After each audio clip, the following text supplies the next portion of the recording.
Have a great Saturday night with me, Leo Curse, on the Saturday Night Showdown. It's a crazy world out there, so come and make fun of it with me, my panel of comedians, and a couple of people who actually know what they're talking about.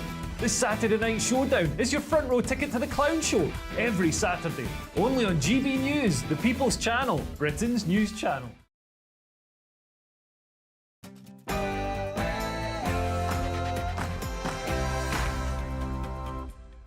Good morning, it's 9:30 on Wednesday the 13th of December. This is Britain's Newsroom on GB News with Andrew Pearce and Bev Turner. I didn't know the name of the show, really. Relief for Rishi. The Prime Minister secured a huge victory last night. MPs backed his Rwanda bill with a majority of 44 votes. Our political editor Christopher Hope has the latest. He won the battle over Rwanda bill last night, Mr Sunak, but will he win the war and get it through the Commons next month? It carries on, but for now, it's a quiet Christmas for the PM. Libby Stockholm death, an asylum seeker on board the barge in Portland was found dead yesterday morning. We're speaking to a human rights lawyer shortly who says it's time to scrap the barge. And was COP28 a car crash? The climate conference in Dubai is drawing to a close. There is a huge fuss about the wording around fossil fuels in the new draft deal. Was it all a waste of time and money? Yes. And there's a search for a missing mum. Police are continuing to look for the mother of three from Norwich, Gaynor Lord, who was last seen on Friday afternoon. We're going to have the latest on that.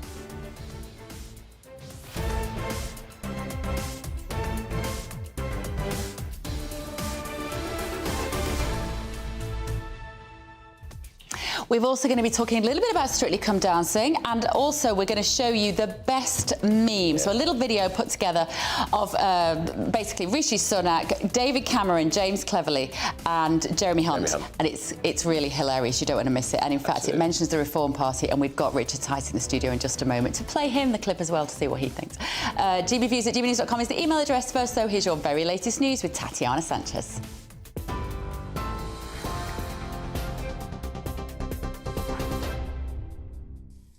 Bev, thank you very much and good morning. This is the latest from the GB Newsroom. The Prime Minister may have secured a victory in the House of Commons last night, but Tory rebels say they'll try to defeat the Rwanda bill at the next reading if it's not tightened. MPs backed his Safety of Rwanda bill with a bigger than expected majority of 44 votes. Rishi Sunak says he'll now work on making the bill law to get flights going to Rwanda and to stop the boats. But Tory rebels say they want to ensure asylum seekers can be deported to Rwanda before the next election. Culture, Media and Sports Secretary Thangam Debonair says the government's priorities are all wrong. We saw over the weekend was indicative of the weak leadership that we have from Rishi Sunak and the total chaos that there is in this government. And moreover, the fact that they are concentrating on a plan that's never going to work when there are people up and down the country worried sick about how they're going to pay their bills. Under a Labour government, with our plan, we would be getting them processed and we'd be sending them home if they're not supposed to be here. But if they are entitled to be here, we want them to be able to get on with working and contributing to this country as they want to do so that they can get on with their lives. Delegates have agreed to move away from fossil fuels for the first time at the COP28 climate talks in Dubai. In a historic agreement, governments will transition away from fossil fuels to avert the worst effects of climate change. The deal calls on all countries to move away from the use of fossil fuels, but not to phase them out, something many governments have wanted.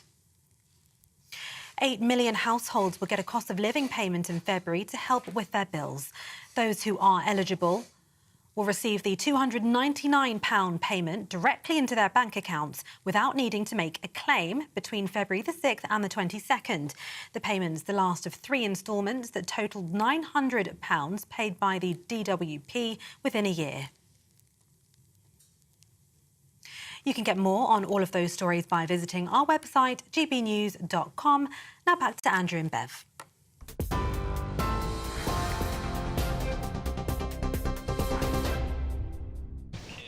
Good morning.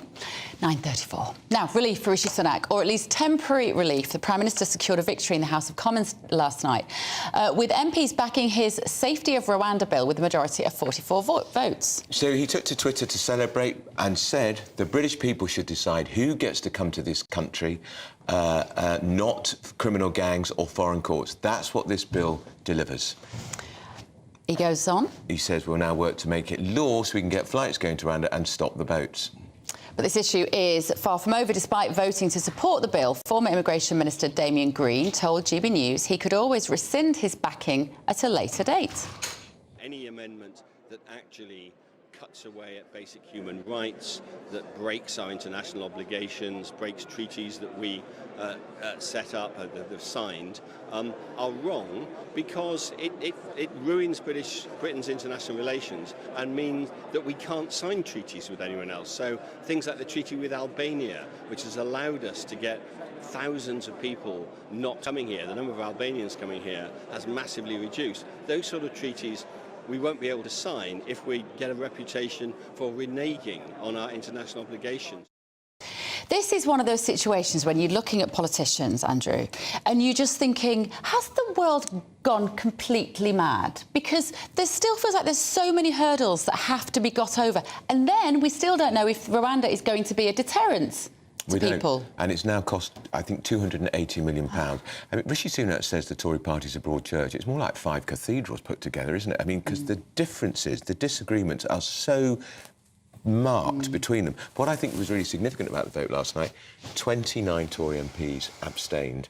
If 29 had voted against, bill done, defeated. And what would that have meant for Rishi Sunak? That's the question, isn't it? Well, I think his authority would be crushed. Yeah. There would have been a confidence vote today, which they would win, of course, but I think we'd have probably had an election by March.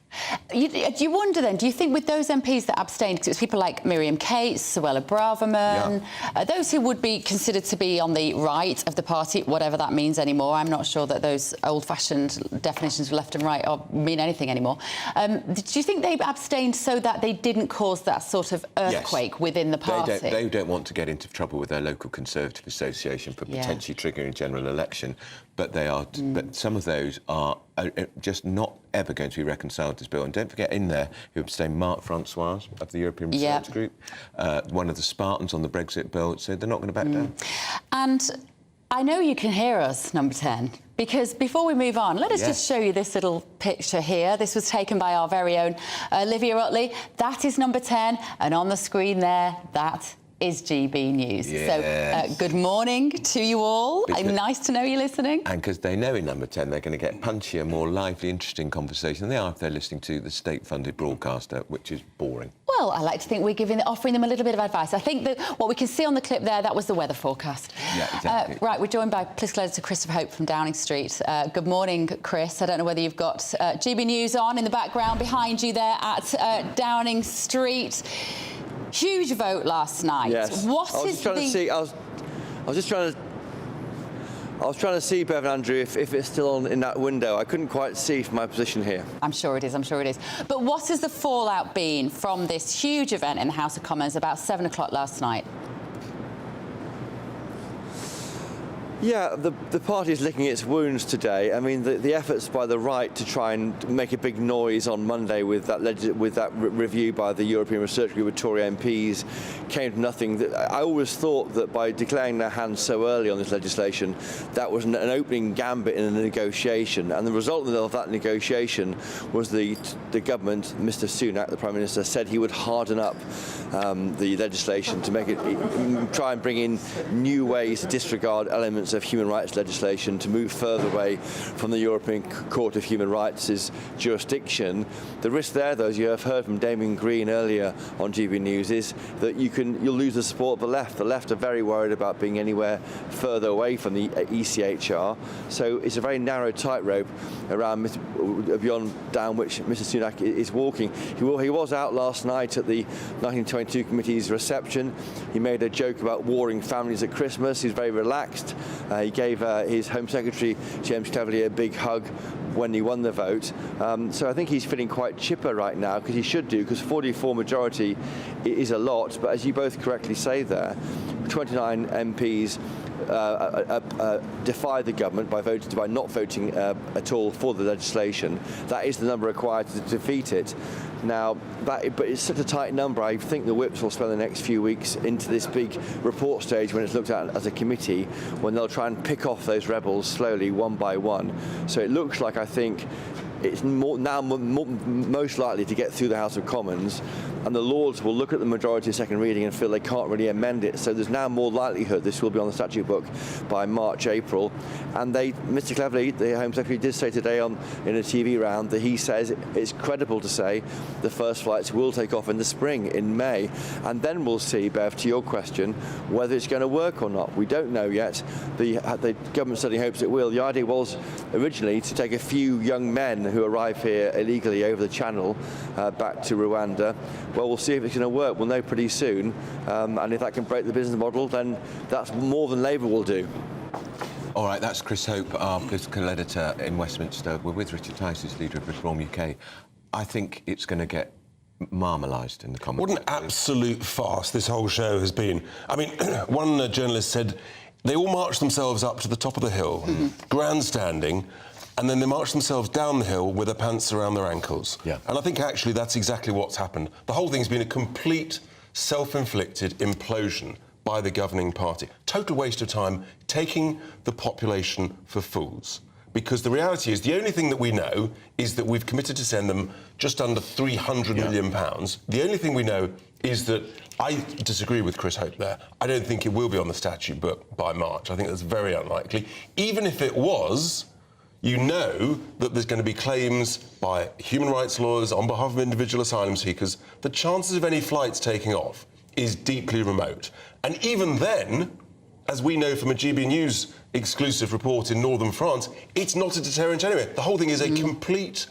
It's a dead cat distraction from the reality. This will not stop the boats, and that's what the British people want. And we haven't even talked about the Supreme Court. Is the Supreme Court going to get involved again? Is the European Court going to get involved? They'll all get involved. They all want their penny's worth. The lawyers will get even richer, and the boats will keep coming. That is the bottom line, and that's why I think the British people will be just bored and sick of all these shenanigans going on in Westminster. These people are so out of touch. I mean, dear Damien Green, talking there about international treaties. What about focusing on British citizens who are deeply concerned about the cost, the impact on their communities? Why doesn't he focus on us rather than international treaties? And he's an MP in Kent, where there is a huge impact on the local services, housing, schools, the NHS. Look, I just think it's extraordinary, and I think they are utterly, utterly deluded as to where they are compared to where the British people are. But when you say it's a distraction, is it a distraction that Rishi Sunak would want at the moment? Yes, it is, because he hasn't got the guts to do the only thing that we know works here. It's what Australia did. You've got to either push back or pick up and take back. That is our policy. We're the only party with that clear policy. It's a policy of courage, of leadership that will work. It worked in Australia. And when you do it here, on the English Channel, you then say to all of the EU leaders in the Mediterranean, that's what you do to stop them coming over from North Africa, and then all of a sudden the business model is finished. It stops within a fortnight. How do you stop, though, Richard, over 1.2 million people coming here every year legally? Well, that's a whole different ballgame. So I'm very clear. One in, one out. You've got to have smart immigration, not mass immigration, which we've currently got under the main two parties. And you need high-skilled, high-qualified people. At the moment, we've basically got complete open season, open borders, deliberately put in place by this government after we left the European Union, in complete betrayal of what they promised us. Prime Minister after Conservative Prime Minister throughout the last 13 years has promised to bring the numbers down and has deliberately done exactly the opposite. Because... And this latest plan they came up with, their 5-point plan, they love a 5-point plan, last Monday, which has sort of almost been forgotten about, will create a surge of more immigration because it's not going to come in until April, May. But when you say that they've done the opposite that they promised, is that simply because of this clunky means of assessing the value of a nation on GDP, and this idea that if you have immigration, your GDP, your productivity and your profit for your country will go up? But I think what we hear and what most people feel is, well, that might look good on paper, but my life is harder. I can't get an appointment at the NHS, and I can't find a school place for my children, and the roads are packed, and it just feels there are too many people here. There's two issues. If you promise to people that you're going to bring their numbers down, and then you do deliberately the opposite, then you've lied to the people. Your GDP point, that's the Treasury argument. Well, it's not going very well, is it? I mean, the economy is at best flatlining. At worst, we just heard figures out this morning. Terrible. In October, gone down. So if you add 1 million people and you're flatlining, guess what? Mathematically, we're all poorer. We're all financially poorer, as well as culturally poorer. So you mean, so make that case and don't be afraid to make that case. Absolutely. One of the questions, of course, is how the Conservative Party get taken seriously in the run-up to the next election, because they are, at the moment, they look a little chaotic and a bit of a joke. One particular news website agreed with the idea that the Conservatives look a bit of a joke, and they put this together, just for you, Richard.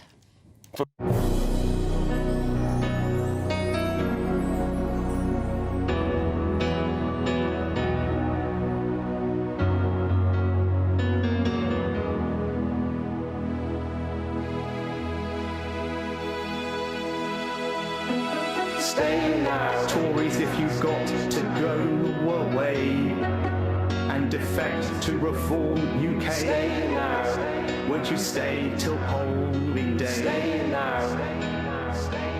If you're listening on the radio... Is that going to be your election broadcast? Oh, I think that's absolutely brilliant. I didn't know that. That's hysterical.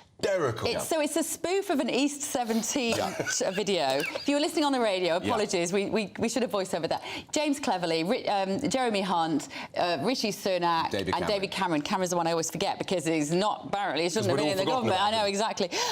But it's brilliant. That's just, they've done a brilliant job. Hysterical. Well, I must find out who's done it, and maybe we need to employ them. I mean, they're fantastic. And satire can be the death of politicians. If you think about how devastating Spitting Image was to some politicians in the 80s and 90s. Absolutely right. But look, it says everything.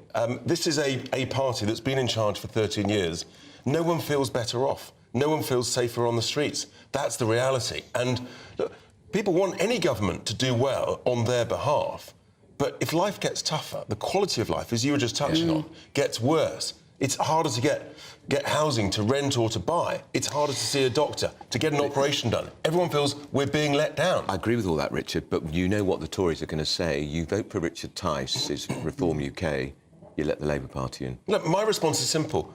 They're two sides of the same coin, of socialism, of high taxes, high regulation, mass immigration, pro-net zero, and we're seeing the results. Zero growth. So you mean it doesn't matter? Down. It makes no difference between the two. If you want socialism, vote for those two. If you want growth and if you want a chance of saving Britain and rescuing us from the dire straits we're in, you've got to look elsewhere. And my argument is you've got to look at Reform UK. A year ago, Reform UK would not have featured in a bit of satirical politics like that. That just shows how far you and the party have come in the last year as well, doesn't it? And how do you ramp that up in the next 6 months, perhaps, to the next election? Yeah, that's the job of work. That's what we'll be working out over the Christmas turkey. Yeah. And will you be talking to Mr Farage about that?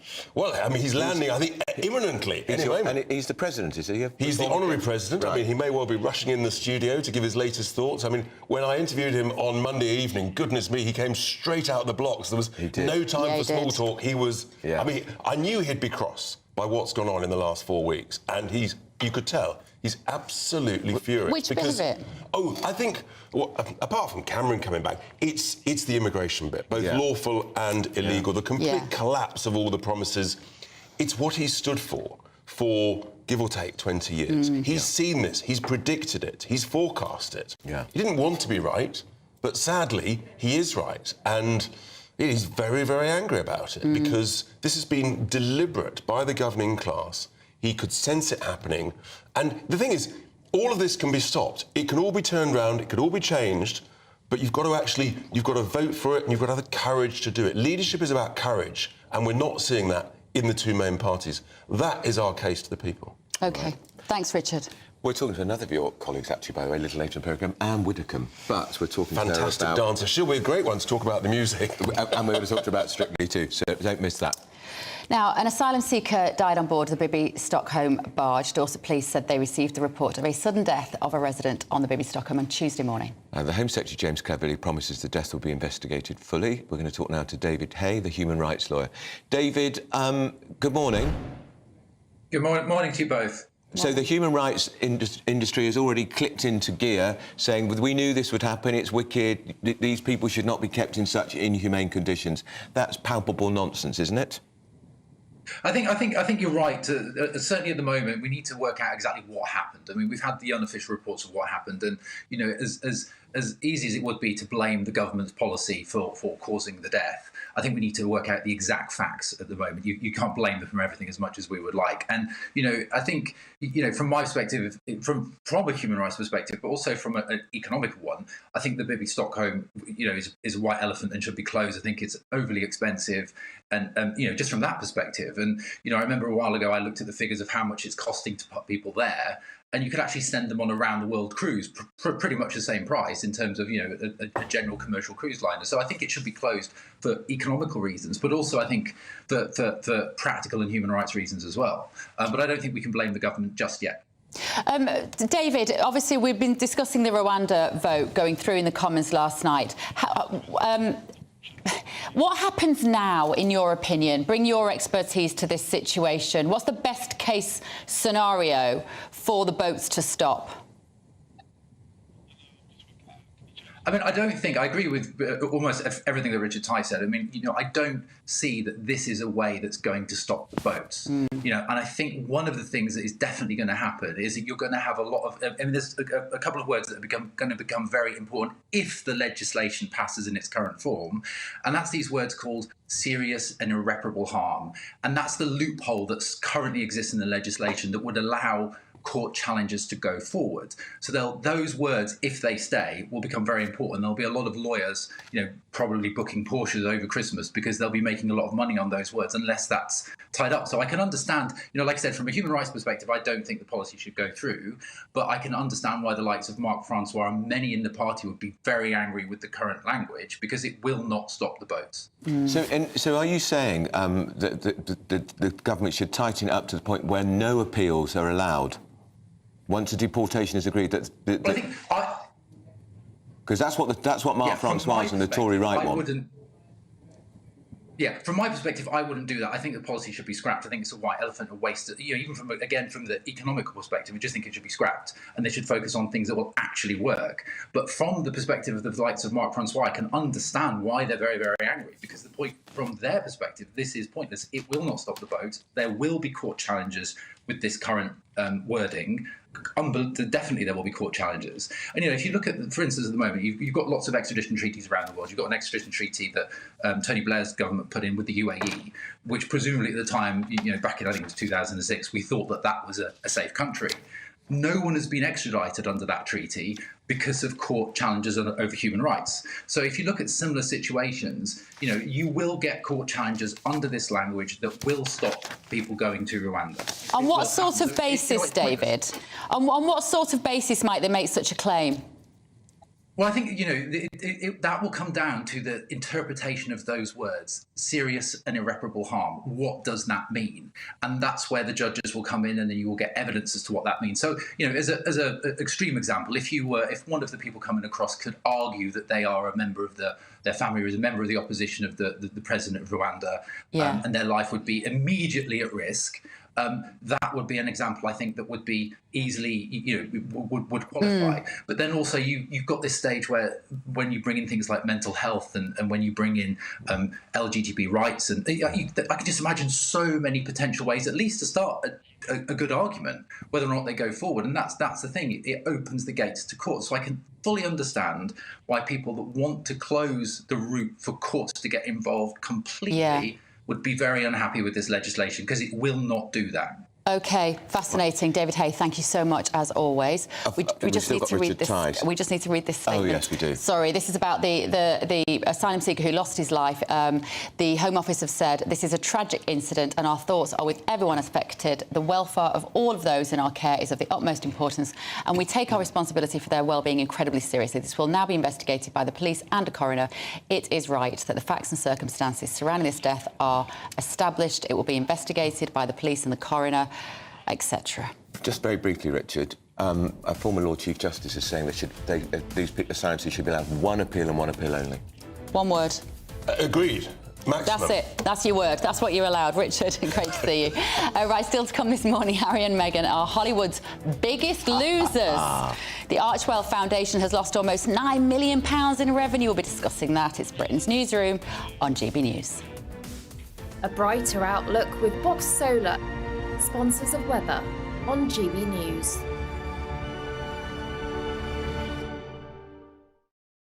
Good morning, welcome to your latest GB News weather update from the Met Office. It'll stay rather dull and damp across eastern areas through much of the day, but drier and brighter weather will arrive into northwestern areas. And that's got us off to a more of a frostier start across parts of Scotland this morning, and that drier, clearer weather will become more widespread through the rest of the day, spreading into parts of northwest England, Wales, as well as parts of southwest England as well. In the south and east, though, it will stay dull and damp with drizzly rain coming in off an onshore breeze from the North Sea. That'll bring a cooler feel to the day with highs of around 7 degrees for many areas. And after the chillier start across the north and west, temperatures will struggle through the day.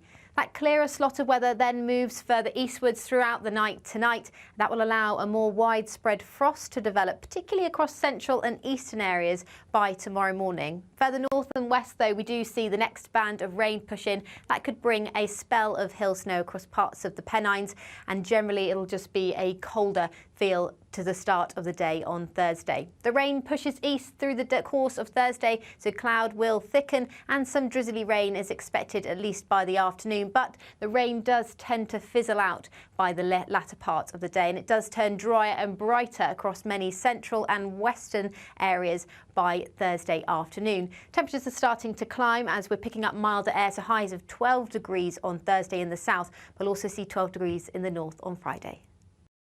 That warm feeling inside from Boxed Boilers, sponsors of weather on GB News. Thanks, Annie. Coming up, COP28, the environmental jamboree, pointless waste of time. It's drawing to a close. I'm sure you're all devastated. Do you agree with me? A total waste of time. This is Britain's Newsroom on GB News.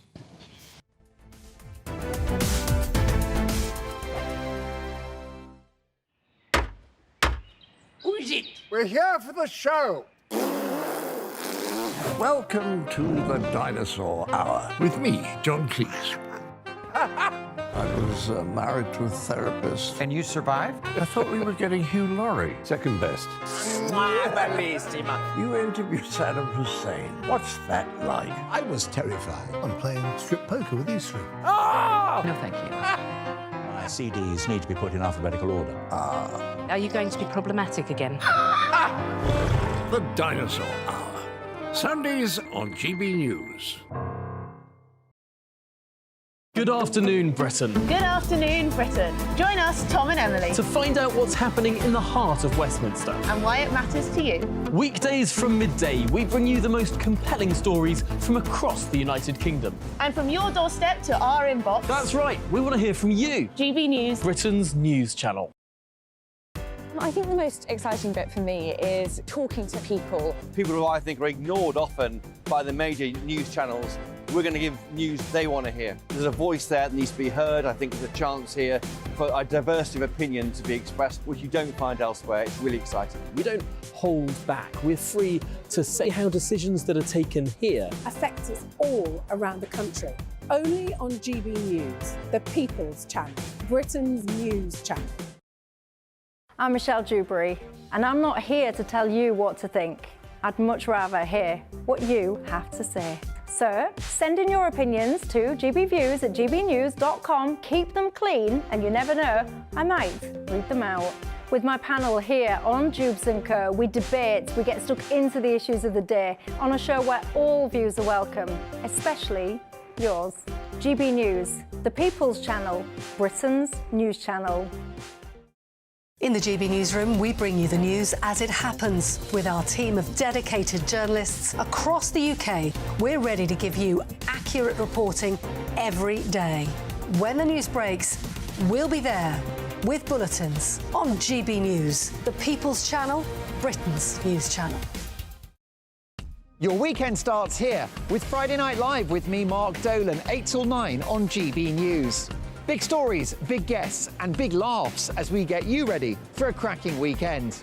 That's Friday Night Live with Mark Dolan. Fridays 8 till 9 on GB News. Bring your own drinks. The admission's free. GB News, unlike other broadcasters, isn't obsessed with the London-Westminster bubble. We think there's a nation beyond the M25, and that's why we talk about the issues that matter across the land. Join me on State of the Nation, 8 to 9 o'clock, Monday to Thursday, on GB News. Daisy's listening, and you should too. Tired of the usual focus-tested, pre-prepared Westminster runaround? Well, so am I. So you want higher taxes? Is your department to blame for this? Are you rethinking this policy? Every Sunday at 9:30, I'll be sitting down with those in power to get the truth about the issues affecting you. Let's be honest, we've known about the cost pressures of this project for years, not months. That's the Camilla Tominey Show, a politics show with personality. On GB News, the People's Channel, Britain's news channel.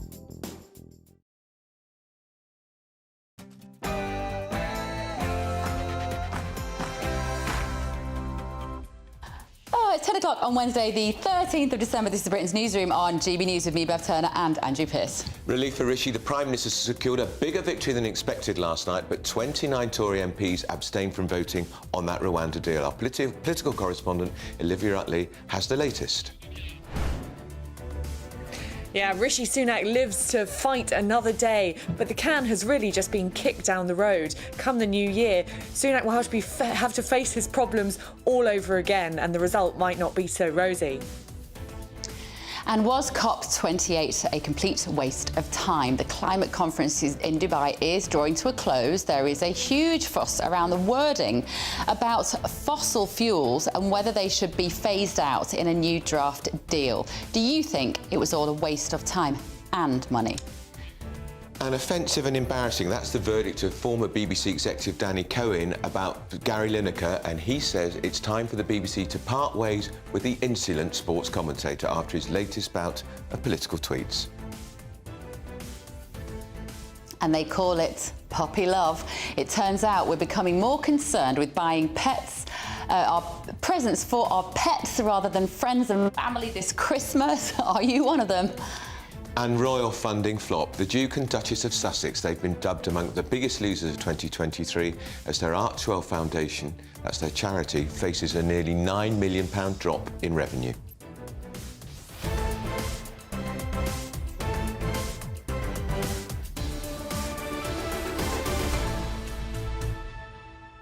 And the Hollywood Reporter magazine, the Bible for Hollywood types, says they are the biggest losers of 2023 because their star has fallen so fast, so quickly. Going badly wrong for them, isn't it? If they can't generate the money for their charity, then what's the point of them? Exactly. Let us know your thoughts. gbviews@gbnews.com is the email address. Lots more still to come this morning between now and midday. And of course, it's PMQs today as well. So we're going to be building up to that. First, though, your very latest news with Tatiana Sanchez.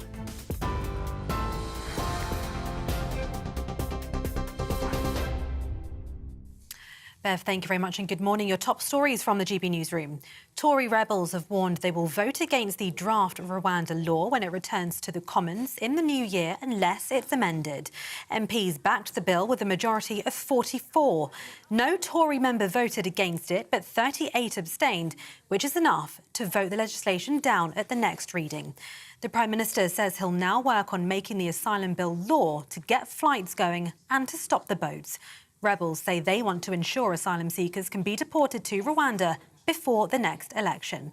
Culture, Media and Sports Secretary Thangam Debonair says the government's priorities are all wrong. We saw over the weekend was indicative of the weak leadership that we have from Rishi Sunak and the total chaos that there is in this government. And moreover, the fact that they are concentrating on a plan that's never going to work when there are people up and down the country worried sick about how they're going to pay their bills. Under a Labour government, with our plan, we would be getting them processed and we'd be sending them home if they're not supposed to be here. But if they are entitled to be here, we want them to be able to get on with working and contributing to this country as they want to do so that they can get on with their lives.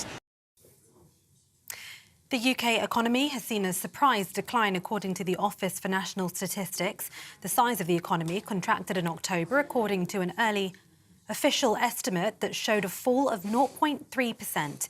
The ONS says poor weather contributed to the decline in output. Economists had expected a flat performance following on from the 0.2% growth seen in September. Chancellor Jeremy Hunt remained optimistic, though, saying the reductions in business taxation announced in the autumn statement put the economy in a good space to start growing again. 8 million households will get a cost of living payment in February to help with their bills. Those who are eligible will receive the £299 payment directly into their bank account without needing to make a claim between February the 6th and the 22nd. The payment is the last of 3 instalments that totaled £900 paid by the Department of Work and Pensions within a year. Delegates have agreed to move away from fossil fuels for the first time at the COP28 summit in Dubai. In a historic agreement, governments will transition away from fossil fuels to avert the worst effects of climate change, but not phase them out. The deal recognises the need to avoid temperatures rising by 1.5 degrees. Meanwhile, climate columnist at The Independent, Donica McCarthy, called out government hypocrisy. I think the real hypocrisy that is actually the government's position on flying, period. Their response to this issue yesterday was the government doesn't care about flying.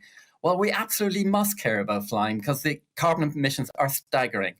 The 3 private jets that the government Prime Minister and the 2 ministers took to the opening of COP, they would take a working class family 140 years of turning off all their electricity to make up the pollution from it.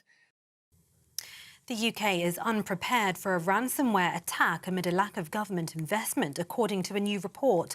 Parliament's Joint Committee on the National Security Strategy says the UK could be brought to a standstill at any time unless major changes to planning and preparation are made.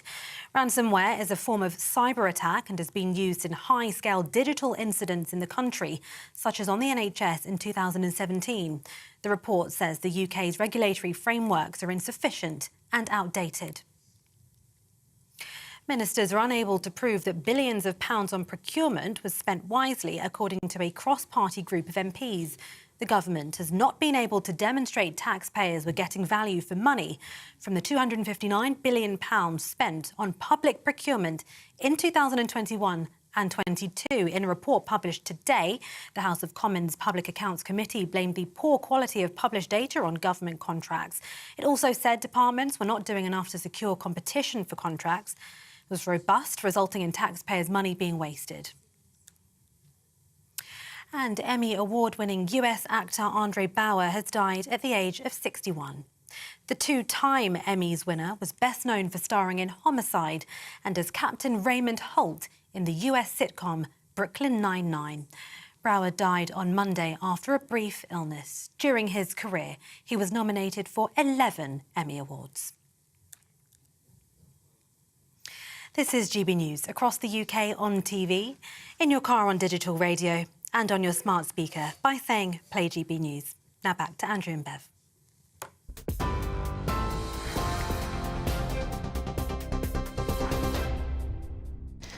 You've been getting in touch at home. Thank you so much. gbviews@gbnews.com is the email. Sue has said this is a waste of time and money.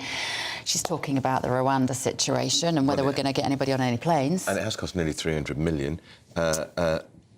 Eleanor says, I wonder why we as an independent country can't copy the democratic system of Switzerland, who have multiple referendums every year when a policy will affect its people. They ask their people in their entirety rather than a select number of MPs who don't always vote as per their constituents' views. It's a really interesting topic that there's quite a lot of chatter going around at the moment, kind of particularly online, about whether we should have more regular power in the hands of people, a kind of decentralised political system giving the power to you. I can't see that ever happening, because why would anybody in power give more to you at home? That doesn't work for them. And politicians never want to give up power. Absolutely. And Damien says, I think Boris and Farage should join together. They would get the UK sorted. Yeah, and Graham says, the great has been taken out of this country. Everyone is laughing at us. And Bob has said, I've still not heard how Rishi's proposing to board the illegal immigrants onto these planes to Rwanda. Loading hundreds of people who don't want to get on board is going to be impossible unless he has visions of the film Con Air, where they're forced into their seats, con for Conservative, maybe. Yeah, it really isn't going to happen. Right. Anyway, well, then, keep those views coming in. Now, the Prime Minister, as you know, secured a more comfortable victory in the Commons than was expected, a majority of 44 backing the Safety of Rwanda bill. We're joined now by our political correspondent, Olivia Utley. Olivia, of course, the real problem is what happens next. As early as January or February, there could be wrecking amendments which could completely derail the bill. Well, absolutely. This is a stay of execution for Rishi Sunak, but he is far from off the hook. Those 29 right-wing MPs who chose to abstain rather than vote against the bill are saying that if in the new year the bill remains unamended, they will vote it down at that stage. And as we know, it would take exactly 29 Conservative MPs voting down the bill for it to lose in Parliament. It's assumed that those MPs were given some sort of assurance by Rishi Sunak that the bill would be tweaked in some way to toughen it up a bit, to make sure that there aren't too many migrants getting through getting a loophole around the system with mitigating circumstances. But of course, the further Rishi Sunak moves to toughen up the bill, the more likely it is that those One Nation MPs, Conservative MPs on the left of the party, start to say, well, hang on a minute, we're diverging too far away from international human rights law now, and they choose to vote it down. So Rishi Sunak's walking a pretty tightrope here. And of course, that's before we even get talking about the House of Lords. Even if Rishi Sunak does manage to get it through the House of Commons in the new year, and that's a pretty big if, it will then go over to the House of Lords.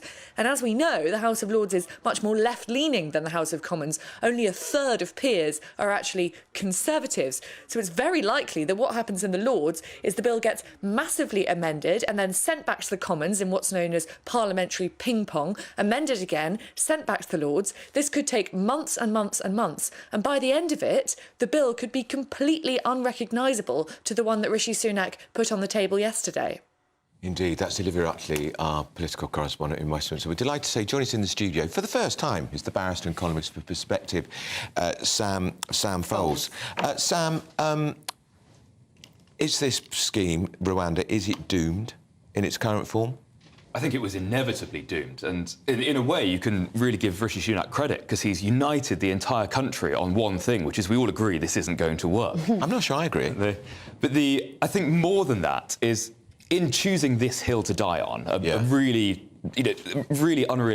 unrealistic scheme as his hill to die on, he is manifestly harming our politics. Asking Parliament to legislate a lie is unprecedented. And I hate to throw around the word Orwellian, but we are in Orwellian territory here when you're saying to the people and to the courts, you have to pretend that something's true that isn't because we, the people in power, say you do. Which bit isn't true? That Rwanda is safe. I've been talking to MPs for the last 2 days about this, and I was saying, all right, they're asking you to rule and make law saying that Rwanda is safe. What evidence have they given you for that, to prove that? And no one had seen anything. Do you mean safe for everybody, safe for anybody?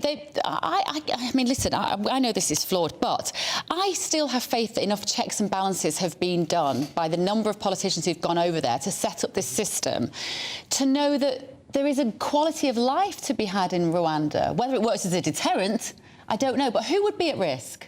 Well, anyone that goes to Rwanda and opposes the government, anyone that's LGBT, anyone that Rwanda might send back to the country they were fleeing from. And in fact, so yes, various ministers who are obviously selling a political scheme have gone over there and done photo shoots. However, the actual British government position on Rwanda that we've been putting in the UN is that Rwanda is a dictatorship that has manifest human rights issues and doesn't allow opposition. But there's two things here. The Supreme Court didn't say the country's not safe. It said it was anxious, wasn't convinced that the Rwandan government might not deport the people we've sent there back to their country and they could be then imperiled. But this very year, the United Nations sent refugees to Rwanda. The United Nations, the bleeding heart liberal basket case of the world, in my view, they think it's safe. So why don't you think it's safe? Well, because the court tested it very, very carefully. Yeah, but he didn't say it wasn't safe for the people. It wasn't convinced that the Rwandan authorities wouldn't send people away. And that's what safe means. If you're being sent back to somewhere where you're in danger, that you're fleeing from, that means you're not safe. But in addition to that, it was only a few years ago that Rwanda last massacred refugees who were protesting against the torturous conditions that they were kept in. The Rwandan government just shot them. You know, so that was quite, what's 20 years ago now, Sam? Is it 2018? 2018. It was only this year that the UN was able to get the Rwandan opposition But you don't mean the big Rwandan genocide that we all bring to mind. No, that was not 2018. That was a long time ago. 2018. This was a massacre of refugees who were detained in Rwanda and were protesting against the effectively torturous conditions under that they were being held. The Rwandan government just had them shot. But there's a different government now, and I still I can't buy that argument in terms of not putting asylum seekers on the plane to Rwanda. What I'm not convinced about is that it's going to be a sufficient deterrent to people coming across on a boat. Because you can't be both. You can't say you can have a lovely life in Rwanda, working for these fabulous digital hubs that we're setting up in Rwanda, and then say, but it's so awful, you're not going to want to go there. And that's the fundamental contradiction, right? And so let's say even best case scenario, right, that it's both a deterrent and simultaneously a wonderful place. There's only the capacity in place at the moment to send 200 people over. So 46,000 in the small boats last year. 200 in a year or 200 total? Currently the capacity is for 200 total. But the Home Secretary said that will go up to thousands very quickly. And yes, so that's the claim, right? And when they were asked to disclose the evidence to support that claim, they refused to do so. And so, this is my lawyer's hat on. If someone's not going to provide evidence to support what they say, I'm always going to be sceptical. Let's have the elephant in the room then, Sam. What would you do? Would you just let them keep coming here and staying here in hotels and barges like we've seen in Dorset? Well, the first thing I'd do is I'd take my 400 million and I'd invest it in immigration officers to process the claims quicker, so people aren't in hotels and barges. Second, I'd look at the push factors, and the reason that people come here isn't, well, in many cases it's just because they fancy it, but those tend to be rich people that we welcome with open arms. The reason that refugees come here isn't because they fancy it, it's because they've been treated terribly in their country of origin. No, because the majority of them are economic refugees, in my view. I don't think how can you sustain the idea that they're all genuinely fleeing an asylum? What were they fleeing in Albania? The government disagrees with you, and the majority of people that come across in small boats, their claims are tested in great detail by the government, and the majority are given refugee status. Have their applications even processed, so we don't know that they're all genuine asylum seekers. I don't think they are. But they're all young men. We've seen them getting off the boats. They're in their 30s. They're looking for jobs. They're looking for work here. Young men get persecuted too, and the reason that young men tend to come across first is because they think that young men can survive the incredibly dangerous passage. So it's not, this is not a secret plan to kind of bring all the young men over to cause trouble. Because we're a soft touch. Well, actually, we're not. This is the thing. Britain lags way behind most other states in terms of the number of refugees we take. We're well behind in our responsibilities. And in fact, the vast majority of refugees are taken by incredibly poor states in the Middle East and the global South. We take I think it was the total number of refugees we've taken is about 240,000. That's a major city. It feels often, and I think that we conflate way too often. We conflate legal migration and the effects of that very rapid mass migration. The 1.2 million people who came over last year, and obviously 500,000 left. I think we conflate that with the small boats issue. I keep hearing, Sam, from various contributors to this show, and I still can't get my head around this theory, that this issue works for the government, that it is somehow a distraction, that it is somehow they could fix it, but they quite like the small boats because it keeps people talking about that and not the fact that they maybe can't get an appointment with their GP. Yeah, I completely agree with that. And it's not a new tactic, right? You can look at governments, and in fact, in my book I did a survey of governments over the last 100 years, and what is the invented enemy that they create to distract people from the fact that they're not doing a very good job. And you can pick any government from the past 100 years, and you'll find someone that they've decided is a problem. And sometimes it's black people. In the early 20th century, it was Jewish people. Then it was Irish people. Now it's immigrants. And they constantly say, look over there. Be really angry with this marginalised community who are just trying to live their lives, rather than be really angry with us because we're not good at our job. If it's a distraction strategy, it's not working. I was going to say... 22.5 in the polls, and they're heading for a humiliation at the next general election. I understand that. I didn't say it was a good one. I understand that, but I think in this situation it's not really... Sam Foles, thanks for coming on and joining us, columnist with Perspective. Will you come and see us again? I'd love to. Thank you so much. Sam, thank you. Right, still to come this morning. Are you more concerned about buying your pet a Christmas present rather than your friends or family? Are you? No, I'm not concerned. And not in the slightest. And COP28 with Ed Gemmell from the Climate Party. That's coming up next. Britain's Newsroom. Wake up to the headlines with headliners every morning at 5 a.m. We treat you to the day's biggest stories before anyone else, 7 days a week. You can catch up on everything you need to know before you've even had your kippers. Headliners every morning at 5 a.m, only on GB News, the People's Channel, Britain's news channel. I'm Andrew Doyle. Join me at 7 o'clock every Sunday night for Free Speech Nation, the show where I tackle the week's biggest stories in politics and current affairs with the help of my 2 comedian panellists and a variety of special guests. Free Speech Nation, Sunday nights from 7 on GB News, the People's Channel, Britain's news channel. Big news, big debates, big opinion. Patrick Christie's Tonight is the week's biggest show. Every weekday, 9 to 11 p.m, we've got the inside track on the day's top stories. There'll be sharp takes you won't get anywhere else. We will set the news agenda, not just follow it, and I want to bring you along for the ride. Whatever it is, we'll have our finger on the pulse. It's news, but it's this close to entertainment. Patrick Christie's Tonight, 9 to 11 p.m, only on GB News, the People's Channel, Britain's news channel.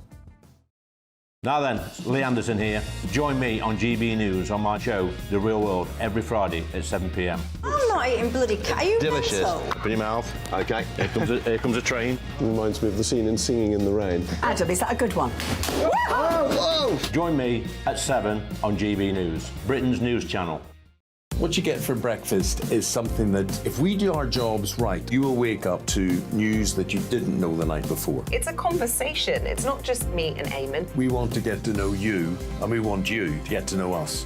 From 6, it's Breakfast with Eamon and Isabel. Monday to Thursdays on GB News, Britain's news channel. There's only 3 people you can trust in life. Your doctor, your lawyer, and your nana. I'm not sure. So join me, Nana Aquare, at 3 p.m. every Saturday and Sunday, where we discuss the biggest topics of the weekend. Be ready for battle. Can you be quiet? What is this? It's my new teeth. It's your new teeth. I don't bite. Well, not without a good reason. Always honest, always fun. Every weekend at 3 p.m. on GB News, the People's Channel, Britain's news channel. Every Sunday from 11, join Michael Portillo. There will be topical discussion, looking at the week before and the week to come. So kick back and relax at 11 a.m. on Sundays on GB News with me, Michael Portillo. GB News, the People's Channel, Britain's news channel. I'm Michelle Dewberry, and I'm not here to tell you what to think. I'd much rather hear what you have to say. So, send in your opinions to gbviews@gbnews.com. Keep them clean, and you never know, I might read them out. With my panel here on Jubes & Co, we debate, we get stuck into the issues of the day on a show where all views are welcome, especially yours. GB News, the People's Channel, Britain's news channel. Have a great Saturday night with me, Leo Carson, this Saturday Night Showdown. It's a crazy world out there, so come and make fun of it with me, my panel of comedians, and a couple of people who actually know what they're talking about. This Saturday Night Showdown is your front row ticket to the clown show, every Saturday, only on GB News, the People's Channel, Britain's news channel.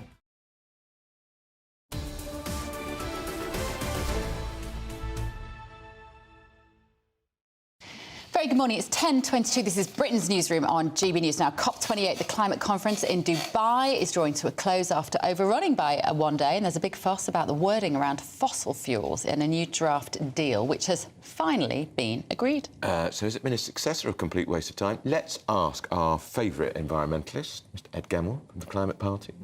You know my view about this, complete waste of time. Tell us, first of all, what they have agreed and why it's been so contentious. Right. Well, they're talking about a transition away from fossil fuels within the energy system. So at least that's in there, because nothing like that has been in there before. The original wording that a lot of the countries were trying to get in was phase down, and that was supported by over 100 countries, but it never made it. But it's also only about the energy system. Now, that isn't everything, as we know. I mean, this is the thing that Labour's talking about to some extent. They're talking about the energy system. It's part of what we need to do. It's not all of it. But also it's about the really pathetic wording that comes out of it. So the parties have agreed in their nationally determined ways to look at the transition away from. So they're nationally determined. Their nationally determined manner, actually, is the word using. What's the nationally determined manner? You know, I mean, it gives them all this flexibility to do whatever they like to. Well, that's all right, isn't it? That because what might work for us here wouldn't necessarily work in Dubai, wouldn't necessarily work in Sweden or Germany. I quite like a national decision-making process, Ed. Right, exactly. But then you're not getting what this whole thing is set out to do, is to get a global agreement on what's actually going to happen. Don't like global agreements, Ed. Now, the one actual thing that's in it, well, don't worry, this one has no effect whatsoever. So, I mean, I think we're in agreement in some accepts. It's talking about, as well, doing what's needed to get to net zero by 2050, to accelerating us towards it. Now, and then it says in keeping with the science. But there's nothing in the science that says getting to net zero by 2050 is exactly the right thing to do. And in fact, the science that was brought out at COP26 is saying that the carbon budget for 1.5 degrees runs out in 2028. So there's nothing in the science that suggests this. I actually think that the Chinese will be rubbing their hands in glee at this particular thing. We've agreed something, it's not very strong, people are not going to take action, and they keep making a lot of money by leading this enormous energy transition in their particular country at the moment. Did any countries say, no, we're not signing up to this? Not in the end. Pathetic. How can you have that sort of much agreement? It's ridiculous. Well, it's because the system requires 100% agreement at the end. So they negotiate to get 100% agreement on something that's not binding. Right. So, I mean, completely ridiculous. Now, there are some good bits. Now, the idea of ramping up renewables 3 times by 2030. There is a bit in about doubling the rate at which we are increasing efficiency. Not doubling the efficiency in the power system, but doubling the rate at which we increase the efficiency, which is a terribly, terribly low bar. If it's being increased 1% a year at the moment, we might be increasing it by 2%. And then there's also some good stuff in about road transport and phasing down of unabated coal. But again, not phasing out coal or phasing down coal in any sense. The fact this is held in the United Arab Emirates, I mean, I laughed out loud when I heard it's going to be there. And the president of the conference, who drafted the final communique, works for Abu Dhabi Oil Company. Oh, I mean, you couldn't make this up. Well, the average village idiot wouldn't pick a petrostate to hold it and then put the CEO of an oil company in charge. But then also the average village idiot wouldn't then put the next one in another petrostate supported by Russia, Azerbaijan, for next year. And that's almost a satellite state of the Kremlin. Certainly supported in the sense in the way forward. So we're moving straight into exactly the same thing in a year's time. But let's actually look at, I mean, should we be holding this at all? No. Well, OK, I know your view is no. My view is totally changed. Yes, but a completely different thing. I mean, we've got 84,000 or more delegates here. The number of delegates here has gone up 2,000% since the original one in Berlin in 1995. Because it's a jolly. Well, no, absolutely. It's profitable. Absolutely. Those who produce Chardonnay are rubbing their hands in glee all the time as they look at it. But the second part about it is when the UNFCCC was originally brought into place, let's say in 1994, it was talking about stabilising the level of greenhouse gases in the atmosphere. That was the aim. So stabilising it. You know, what we're at today, don't let it go up. We've increased it by 60% in that time as well, and we're still increasing it because we're pumping more in every year. So we haven't done anything that we were aiming to do decades ago. It's not getting there. What do we need to do? Cut that 84,000 people down to 1,000 to 2,000, get the right negotiators there, pick the topics, get in there, hammer it out over 3 or 4 days, get out. I want to know your perspective specifically on this, because you consider yourself to be a right-leaning environmentalist. If you kind of accept that actually it's corporations that run the world now, they have the governments are their little puppets on their strings, but it's the corporations that are running the world, and there is money to be made from the green agenda. You would say, well, that's a good thing, because if you can make profit as well, whilst also improving the planet, then that's what we want to do. But how do people on the streets make money from this movement? Well, not just the global corporations. A couple of things tied up together. Just let's go from COP down into the people on the street. I mean, what has happened at COP is we've got this sort of general direction. OK, we've got a sort of general direction of movement, a bit of an acceptance of it, which opens up opportunities because we do have more than 85% of the world's GDP now on a net zero pathway. So there are opportunities there. And at the moment, the Chinese are minting it in with what they're doing on renewables. They are dominating the world. But for us, the opportunity is still open.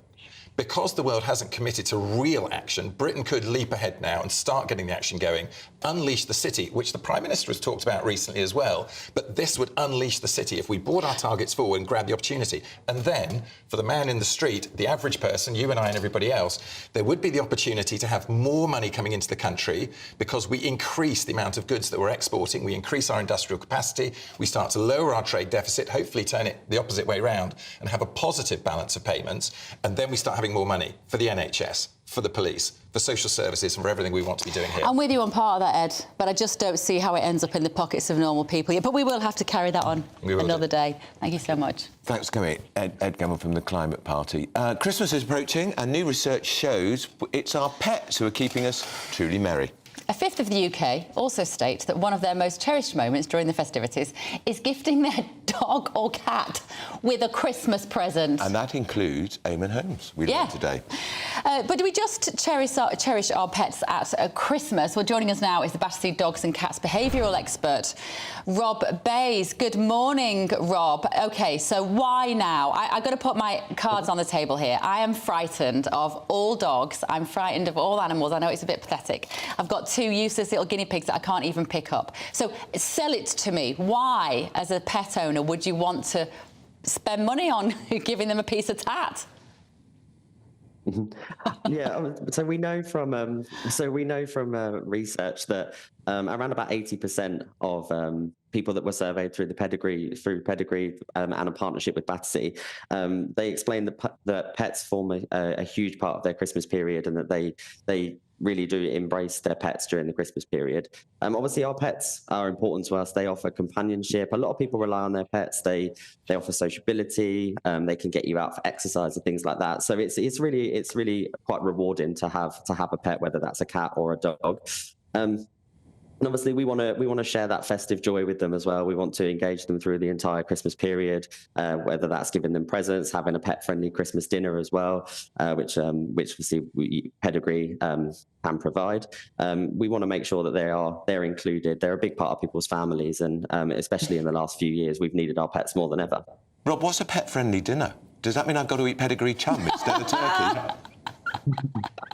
No, don't worry. You can still have your Christmas dinner, but obviously there's lots of new food around and things at Christmas, and that can be quite dangerous for dogs. Things like chocolate, alcohol, even dried fruits can be quite dangerous for pets as well. So if we are giving pets a Christmas dinner, we want to make sure that it's a pet-friendly one, something that's produced for animals, and obviously try and reduce the amount of human food intake that they have, as there's often lots of new food in the house at Christmas. And what are people, in your experience, Rob, buying their dogs for Christmas? Is it some old smelly old bone which they wrap up? No, often we find people buy things like toys for their dogs. So it's really important to make sure that obviously if you're buying things for your dogs that it's safe for them to have. So things like bones, obviously they absolutely are suitable for dogs, but they're not going to be suitable for all dogs. So just making sure that you buy presents that are right for your breed, the breed of dogs that you have. Things like soft toys, tennis balls are a big favourite. You often get lots of tennis ball stockings that you find in pet shops around about this time. They're great sort of things, gifts to buy for your pets. All right, thank you so much. Fascinating, Rob Bayes there from Battersea Dogs and Cats. I'm feeling guilty because I don't buy Minnie and Rosie, my two moggies, Heinz 57, anything for Christmas. Heinz 57, what do you mean? Well, they're just they've got no pedigree. Oh, so it's just a couple of moggies are from a rescue place. Yeah. Wow. So if you're listening, Minnie and Rosie, because the radio is on. You ain't getting anything. It's all going to be weird. Right, still to come this morning, offensive and embarrassing. Former top BBC executive Danny Cohen has said that the BBC should part ways with the insolent Gary Lineker after his latest bout of political tweet. Is it time up for the broadcaster? That and much more after your morning's news. Well, after he's done his cufflinks, and it's your morning's news with Tatiana Sanchez. Do you want a hand? I'll be fine. Thank you.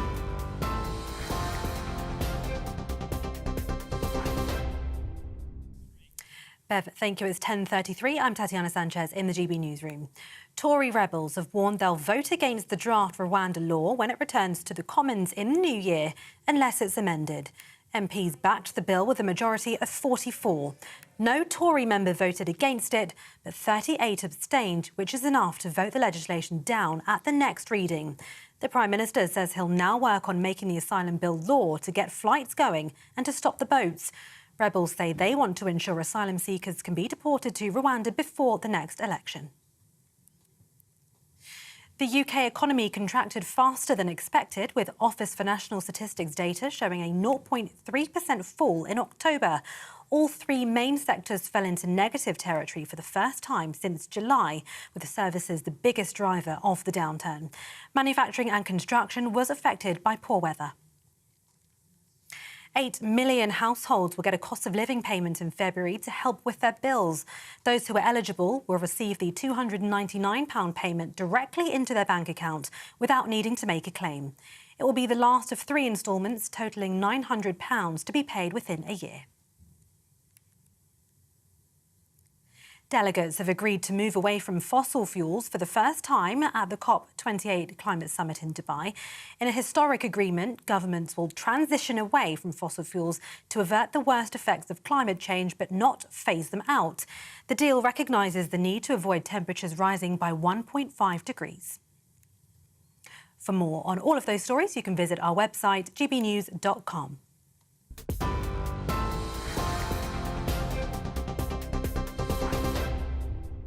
For stunning gold and silver coins you'll always value, Rosland Gold proudly sponsors the GB News Financial Report.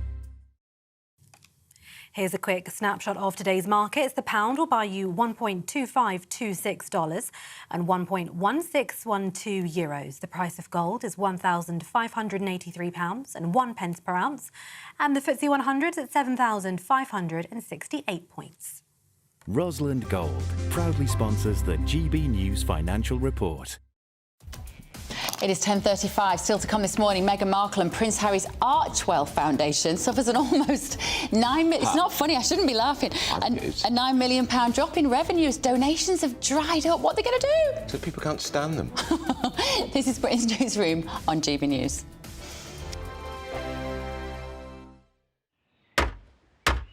Who is it? We're here for the show. Welcome to the Dinosaur Hour with me, John Cleese. I was married to a therapist. And you survived? I thought we were getting Hugh Laurie. Second best. You interviewed Saddam Hussein. What's that like? I was terrified. I'm playing strip poker with these three. Oh! No, thank you. My CDs need to be put in alphabetical order. Are you going to be problematic again? The Dinosaur Hour. Sundays on GB News. Good afternoon, Britain. Good afternoon, Britain. Join us, Tom and Emily, To find out what's happening in the heart of Westminster. and why it matters to you. Weekdays from midday, we bring you the most compelling stories from across the United Kingdom. And from your doorstep to our inbox. That's right, we want to hear from you. GB News. Britain's news channel. I think the most exciting bit for me is talking to people. People who I think are ignored often by the major news channels. We're going to give news they want to hear. There's a voice there that needs to be heard. I think there's a chance here for a diversity of opinion to be expressed, which you don't find elsewhere. It's really exciting. We don't hold back. We're free to say how decisions that are taken here affect us all around the country. Only on GB News, the People's Channel, Britain's news channel. I'm Michelle Dewberry, and I'm not here to tell you what to think. I'd much rather hear what you have to say. So send in your opinions to gbviews@gbnews.com. Keep them clean, and you never know, I might read them out. With my panel here on Jubes & Co, we debate, we get stuck into the issues of the day on a show where all views are welcome, especially yours. GB News, the People's Channel, Britain's news channel. In the GB Newsroom, we bring you the news as it happens. With our team of dedicated journalists across the UK, we're ready to give you accurate reporting every day. When the news breaks, we'll be there with bulletins on GB News, the People's Channel, Britain's news channel. Your weekend starts here with Friday Night Live with me, Mark Dolan, 8 till 9 on GB News. Big stories, big guests and big laughs as we get you ready for a cracking weekend. That's Friday Night Live with Mark Dolan, Fridays 8 till 9 on GB News. Bring your own drinks. The admission's free. GB News, unlike other broadcasters, isn't obsessed with the London-Westminster bubble. We think there's a nation beyond the M25, and that's why we talk about the issues that matter across the land. Join me on State of the Nation, 8 to 9 o'clock, Monday to Thursday, on GB News. Daisy's listening, and you should too. Tired of the usual focus-tested, pre-prepared Westminster runaround? Well, so am I. So you want higher taxes? Is your department to blame for this? Are you rethinking this policy? Every Sunday at 9:30, I'll be sitting down with those in power to get the truth about the issues affecting you. Let's be honest, we've known about the cost pressures of this project for years, not months. That's the Camilla Tominey Show, a politics show with personality. On GB News, the People's Channel, Britain's news channel.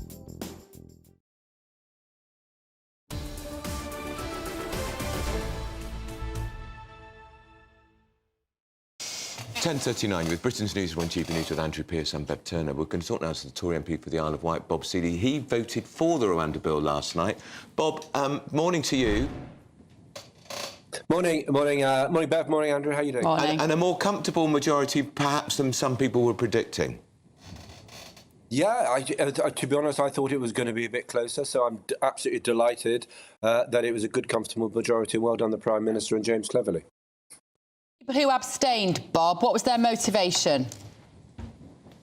OK, Bev, I think if you look at some of the extensions, a lot of them, well, some of them were slips, so some of the people may have been away for personal reasons, etc., etc. There were just under 30 people who didn't want to vote positively to support the bill, and clearly we have to make sure that we keep those colleagues on side. I think a small number on one side of the party, a slightly larger number on the sort of New Conservatives, European Reform Group side, so the more conservative side of the party. I'm hoping that people don't start trying to vote this down at committee stage and at third reading. I think that would be really damaging for our party. We need to keep together. But we just need to get this bill through. I don't buy the argument that people say it won't work. They don't know it won't work. And I do think probably the Prime Minister has gone as far as he can whilst remaining within the law. How has this turned into an albatross around the Tory party's neck? Because the idea was this would show clear blue water with the Labour Party, who frankly are bankrupt. They've got no ideas at all how to stop the boats crossing the channel. This was meant to be a big vote winner for the Tories, but it's turned into a complete PR disaster. I wouldn't put it like that, but look, we need to get this bill through. I think the problem has been it has become so difficult to, even now with a sovereign parliament, it is sometimes difficult to get around some of these legal obstructions, and some is there for good reason, because we need to be a law-governed country, and some of it is there because of judicial activism, Andrew, over the decades. So if you look at the ECHR, this was brought in after World War II to try to restore fundamental law-governed values to a continent which had undergone fascism and Nazism, but was also undergoing socialism and communism. Since then, unfortunately, it's become a vehicle for judicial activism. And so what the ECHR and sort of European and international laws were and what they've become are two very different things. And I think that's the frustration for us. And that's what we are dealing with. It's more difficult than it should be. But also, Andrew, the Rwanda bill is part of a package of measures. So it's not just Rwanda or nothing. The numbers of arrivals, of illegal arrivals, is down by a third. In Europe, it's up by a third. In Mediterranean countries, it's up by nearly 100%. So actually, things are improving. Bob, why have we already given Rwanda a couple of £100 million with more to follow when we have no guarantee of getting a single person on an aeroplane? We're giving them money because we need to put money up front into investing in the programme there. If it doesn't work, it's a massive waste of money. If it does work, it's very good value, considering every 100 days we spend nearly £1 billion on hotels for asylum seekers. And that is a figure that enrages people because we have so many illegal people coming here, and they are costing, in hotel costs alone, £8 million a day. So I'm afraid to say the big sums that we're sending in Rwanda actually may be very good money, considering the vast amounts of money that we're spending on just hotels for illegal migrants. Can we ask you just to make a prediction, Bob? If we've got an election in May or June, which I think is highly likely, will a single flight have taken off for Rwanda packed with migrants? I hope so, and I'm happy for an election in May, because you've got a government that's trying to deal with this problem. We're about the only government in Europe where illegal migration is declining, where everywhere else it's pretty much increasing. But Andrew, as you say yourself, the Labour Party, they don't have a clue on this. They've frankly got three policies. They want to tax and spend another 30 billion, so taxes going up and inflation going up. They reckon if you're a biological male, you can have access to female-only spaces, which I think is an attack on female rights. And they want to stuff the middle classes by putting VAT on private education. They have no policies on this or frankly any other, and the very few policies that they actually have are highly detrimental to this country. So I'm up for an early general election. I'm also up for making sure that we can get 6 months of Rwanda flights, get the economy growing, get debt down, get schools and health service back on track, because we've got a great record on schooling and education, and have a November election. I'm happy for an early one, and actually contrast what we're doing with the absolute incompetence and the fact that after 14 years in opposition, the Labour Party still haven't got a plan, still haven't got a clue. Bob, just one quick question. Why can't we process people more quickly? That's what our viewers at home will be wondering. That's what we're so frustrated about. Why the backlog? Why £1 billion every 100 days on hotels? I think just because of the scale of the illegal migrants. This thing happened quite quickly after 2018, 2019, as it became a business model for organised crime. So I think it's just the scale. But as Robert Jenrick, who made a very good speech yesterday, pointed out, the numbers of people waiting are dramatically lowering. But the problem is there's no point just pretending the system is working if you're just rubber stamping economic migrants into the country. Something like 85% of the people coming across are males, are single males. And so the idea that it's only single males that are somehow fleeing asylum in countries like Turkey, where there isn't a war, Albania, where there isn't a war, Bulgaria, where there isn't a war. And we've got now return deals with all these countries. So folks coming from Albania, from Turkey, from Bulgaria, they're hopefully going to be going back to those countries. But we need to sign deals with other nations as well. So that's all part of the package of stuff that we're doing, Bev. OK. All right, MP for the Isle of Wight, Bob Seeley there. If I was going to be an MP, I'd like to be MP for the Isle of Wight. I'm not after your job, Bob, don't worry. Good. But what a nice place. What a nice place to live. The biggest electorate anywhere in British Parliament. Is that right? Stephen Pound is with us. Say that again. It's the biggest electorate anywhere. There's something the average constituency in this country is about 80,000 people. Right. The Isle of Wight is something like 100,000 people, because at one stage they were going to split it into two and have a bit of southern Hampshire, which was not so much gerrymandering, sort of like ferrymandering. I mean, they're just moving people backwards and forwards across the Solent. But Bobby's the third generation Seeley to represent the Isle of Wight from two different parties. Well, I've got no chance of getting his job then, have I? Well, sorry about that. But he does know his stuff, except for one thing. When he talked about a victory last night, it wasn't a victory. In politics, sometimes the absence of a completely destructive defeat is seen as a victory. This is a deferral. Well, those people who didn't vote against it last night sat on their hands because this is the second reading. This is the early stage of the sausage machine, if you like. We've got the report stage, committee stage, third read, all that business. We've got a lot to cut. But you and Andrew, I think you cut, not for the first time, to the quick about this. How many planes will actually take off? I don't think there'll be an election next May. I think the people cling on till as long as they possibly can. However, even if the planes are taking off with a sort of regularity, like they're sort of, as if they're heading off to Benidorm in August, it's still getting a tiny, tiny scratch of the surface. And if on the one hand they say it's a deterrent, on the other hand they're saying, this place is a paradise, it's nice and safe. But what if it is a deterrent? Then it works. I simply don't see how it's just like Boris Johnson's fantasy island when he talked about having an airport on Maplin Sands or something. It's fantasy. It cannot work. I will eat my hat live on air if it works. Emma Webb, do you want to see him eat his hat? I do, but he took the words right out of my mouth. I agree with him, so I guess I'd have to eat my hat as well.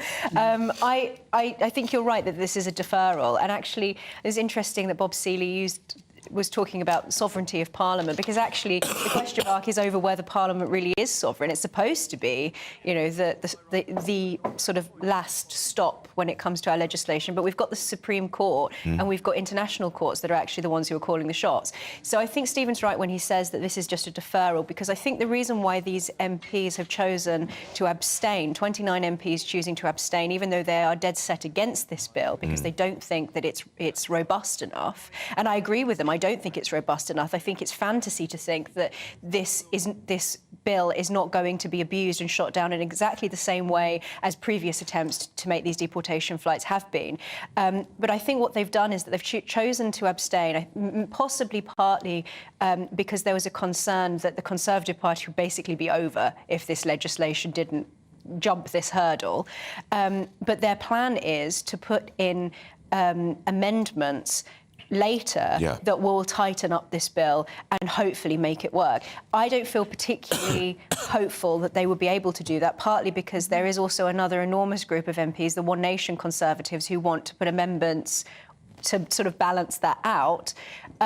So this is not a victory really at all. I think it might be a good PR stunt for Rishi to be seen celebrating this. But I think realistically, you know, it's terrible that the British public are having to even put up with the fact that this is going on for so long. We need this to be stopped now. We need this to be stopped yesterday, 2 years ago. We can't wait further and then to potentially have another general election where the Labour Party just squander all of it anyway. And Andrew used the word earlier, which I love, that it will be marmalised in the next stages, this bill, Stephen. And where does that leave Rishi Sunak? It'll be ripped to shreds in committees, absolutely no question about that. And then to think about the House of Lords, imagine what their lordships will make of this. Look, it always was a fantasy, it always was a nonsense. The Israelis sent 40,000 people to Rwanda 20-odd years ago, where they all disappeared. Some of them were sent to Uganda, some of them just came back to Israel. It simply doesn't work. But the United Nations has been sending refugees to Rwanda this year.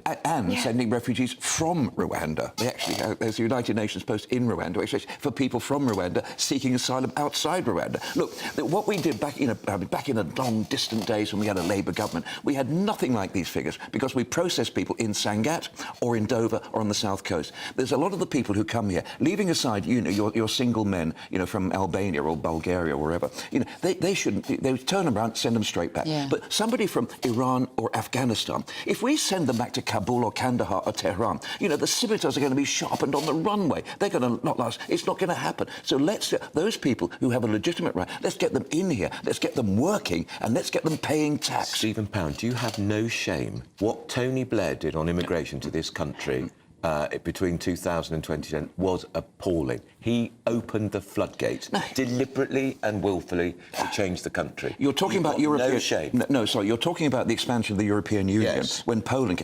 When he was told he should bring in transitional arrangements to limit the numbers, and he ignored it, and in the first year it was 750,000. And did we not do very well out of that Polish... No, it's changed the complexion and communities. But the extraordinary thing, Andrew, the extraordinary thing is that the majority of those Poles, and I come from one of the most Polish parts of England, you know, if you think West London, Ealing, a huge number of those Poles, they're going back now. They've come here, they've made their contribution, they've paid their taxes. I have no problem with that. Any more coming from Romania? Not in a huge number, but those who do come are actually paying taxes. But look, the problem we have here is that there's a national security issue here. We do not know who is in this country. We do not know who these people are coming. We need to get them fingerprinted and documented. And I'm sorry, God forgive me. Don't you start on digital ID, Stephen Pound. This is where you and I massively disagree. I know, but we actually need to know who they are. We need to process them because, look, those who shouldn't be here simply shouldn't be. And that is why you are meant to fear these people, because that is what's coming down the line. We've got to move on. Cambridge University, Emma, are having to cut the workload for the most intelligent young people in the country because they can't cope with it and their mental health is going. It's so stupid. I mean, I did my undergraduate at Cambridge. I went to Cambridge from a state school, so it really was sort of in at the deep end. And you should expect that those who are going to the best universities in the country, and there is this thing in Cambridge, it was mentioned in the article about this, and it was a thing when I was there as well, the week 5 blues. Because it's a 6-week term. Yeah, so it's 8 week term. Is it 8? So it's it is very intensive. Obviously, it depends on the course that you do, but generally speaking, across the board, it is very intensive. It should be very intensive. You should expect those who are going to Cambridge and Oxford and to the best universities in this country that they should, you know, they should be, in a sense, in at the deep end. I think all of this is just namby-pamby pandering to this sort of therapeutic culture. If we want people who are graduating from these universities to not have their degrees devalued by the sort of standards being lowered across the board, I just think that it would devalue Oxford, Cambridge, and the upper echelons of our educational system. They're soppy snowflakes, Emma. Well, I think, honestly, I think it's lame.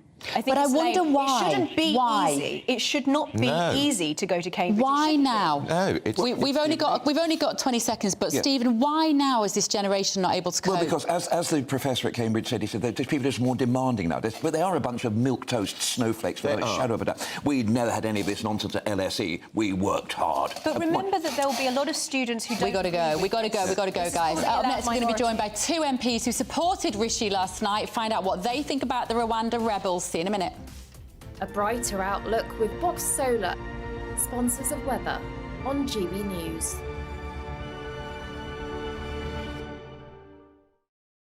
Good morning, welcome to your latest GB News weather update from the Met Office. It'll stay rather dull and damp across eastern areas through much of the day, but drier and brighter weather will arrive into northwestern areas. And that's got us off to more of a frostier start across parts of Scotland this morning, and that drier, clearer weather will become more widespread through the rest of the day, spreading into parts of northwest England, Wales, as well as parts of southwest England as well. In the south and east, though, it will stay dull and damp with drizzly rain coming in off an onshore breeze from the North Sea. That'll bring a cooler feel to the day with highs of around 7 degrees for many areas. And after the chillier start across the north and west, temperatures will struggle through the day. That clearer slot of weather then moves further eastwards throughout the night tonight. That will allow a more widespread frost to develop, particularly across central and eastern areas by tomorrow morning. Further north and west, though, we do see the next band of rain push in. That could bring a spell of hill snow across parts of the Pennines, and generally it'll just be a colder feel to the start of the day on Thursday. The rain pushes east through the course of Thursday, so cloud will thicken and some drizzly rain is expected at least by the afternoon, but the rain does tend to fizzle out by the latter part of the day, and it does turn drier and brighter across many central and western areas by Thursday afternoon. Temperatures are starting to climb as we're picking up milder air to highs of 12 degrees on Thursday in the south. We'll also see 12 degrees in the north on Friday. That warm feeling inside from Boxed Boilers, sponsors of weather on GB News. Well, thanks, Anna. I'm really looking forward to it. Still to come, Anne Widdicombe, the former Strictly Come Dancing contestant. Dancing is you use the word advisedly with Anne, is joining us to give her thoughts on the candidates on the final coming up. And the people we think are cheats. You're Britain's Newsroom on GB News. Wake up to the headlines with Headliners every morning at 5 a.m. We treat you to the day's biggest stories before anyone else, 7 days a week. You can catch up on everything you need to know before you've even had your kippers. Headliners every morning at 5 a.m. only on GB News, the People's Channel, Britain's news channel. I'm Andrew Doyle. Join me at 7 o'clock every Sunday night for Free Speech Nation, the show where I tackle the week's biggest stories in politics and current affairs with the help of my two comedian panellists and a variety of special guests. Free Speech Nation, Sunday nights from 7 on GB News, the People's Channel, Britain's news channel. Big news, big debates, big opinion. Patrick Christie's Tonight is the week's biggest show. Every weekday, 9 to 11 p.m, we've got the inside track on the day's top stories. There'll be sharp takes you won't get anywhere else. We will set the news agenda, not just follow it, and I want to bring you along for the ride. Whatever it is, we'll have our finger on the pulse. It's news, but it's this close to entertainment. Patrick Christie's Tonight, 9 to 11 p.m, only on GB News, the People's Channel, Britain's news channel. Now then, Lee Anderson here. Join me on GB News on my show, The Real World, every Friday at 7 p.m. I'm not eating bloody cat. Are you Delicious. mental? Open your mouth. OK, here comes a train. Reminds me of the scene in Singing in the Rain. Adam, is that a good one? Whoa! Join me at 7 on GB News, Britain's news channel. What you get for breakfast is something that, if we do our jobs right, you will wake up to news that you didn't know the night before. It's a conversation. It's not just me and Eamon. We want to get to know you, and we want you to get to know us. From 6, it's Breakfast with Eamon and Isabel. Monday to Thursdays on GB News, Britain's news channel. There's only 3 people you can trust in life. Your doctor, your lawyer, and your nana. I'm not sure. So join me, Nana Aquare, at 3 p.m. every Saturday and Sunday, where we discuss the biggest topics of the weekend. Be ready for battle. Could you be quiet? What is this? It's my new teeth. It's your new teeth. I don't bite. Well, not without a good reason. Always honest, always fun. Every weekend at 3 p.m. on GB News, the People's Channel, Britain's news channel. Every Sunday from 11, join Michael Portillo. There will be topical discussion, looking at the week before and the week to come. So kick back and relax at 11 a.m. on Sundays on GB News with me, Michael Portillo. GB News, the People's Channel, Britain's news channel. I'm Michelle Dewberry, and I'm not here to tell you what to think. I'd much rather hear what you have to say. So, send in your opinions to gbviews@gbnews.com. Keep them clean, and you never know, I might read them out. With my panel here on Jubes & Co, we debate, we get stuck into the issues of the day on a show where all views are welcome, especially yours. GB News, the People's Channel, Britain's news channel. Have a great Saturday night with me, Leo Carson, this Saturday Night Showdown.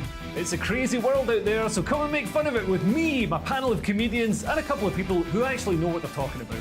This Saturday Night Showdown is your front row ticket to the clown show every Saturday, only on GB News, the People's Channel, Britain's news channel.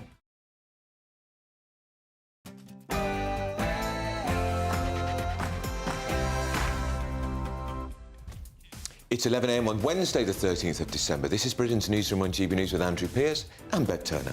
Sunak wins Rwanda vote. The Prime Minister secured a huge victory last night and no Tory MPs voted against the bill. Our political editor, Christopher Hope, has the latest. The missing mum, a search for the mother of 3 from Norwich. She's called Gaynor Law. She was last seen on Friday afternoon. Very worrying for the family. We're going to have the latest. And a royal funding flop. The Duke and Duchess of Sussex have been dubbed amongst the biggest losers of 2023 as their Archwell Foundation faces an almost £9 million drop in revenue. And Strictly Scandal. The actor Leighton Williams is in the final 3, but there's controversy over his previous experience dancing in the world of musical theatre. We're going to be talking to Anne Widdecombe.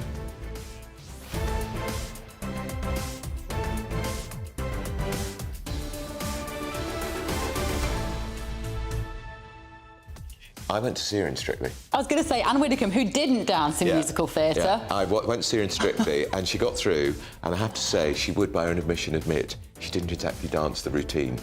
Anton Dubek guided her out. It was fantastic to watch. I mean, I haven't watched much of this series of Strictly, to be honest. It's been a bit of an I'm a Celebrity time in our house on a Saturday night. But that guy I've just seen on the clip, he's an ex-musical theatre dancer, and he's in the final. He was in Billy Elliot, which is all about a young lad in the mining community who wants to be a ballet dancer and becomes a ballet dancer. It's all about dance. Here he is. Which one is it? The guy on the left or the guy on the right, as I'm looking at it? Is it the mixed race guy or the white guy? It's the mixed race guy. OK, so he's the actor who used to be in musical theatre. He's the amateur. Yeah, exactly. Oh, come on, BBC. And please spare me. Why have we got to have 2 blokes dancing together? Why I thought you might like it. No, you don't like it, none of us. I don't. Stick to dance with somebody of the opposite sex. I don't mind it too much, but anyway, let us know your thoughts. That's what matters. GB Views at gbnews.com. I'm sure that's what you and your partner look like on Christmas Eve around the Christmas tree. GBViews at gbnews.com is the email address. First, though, here's your very latest news with Tatiana Sanchez.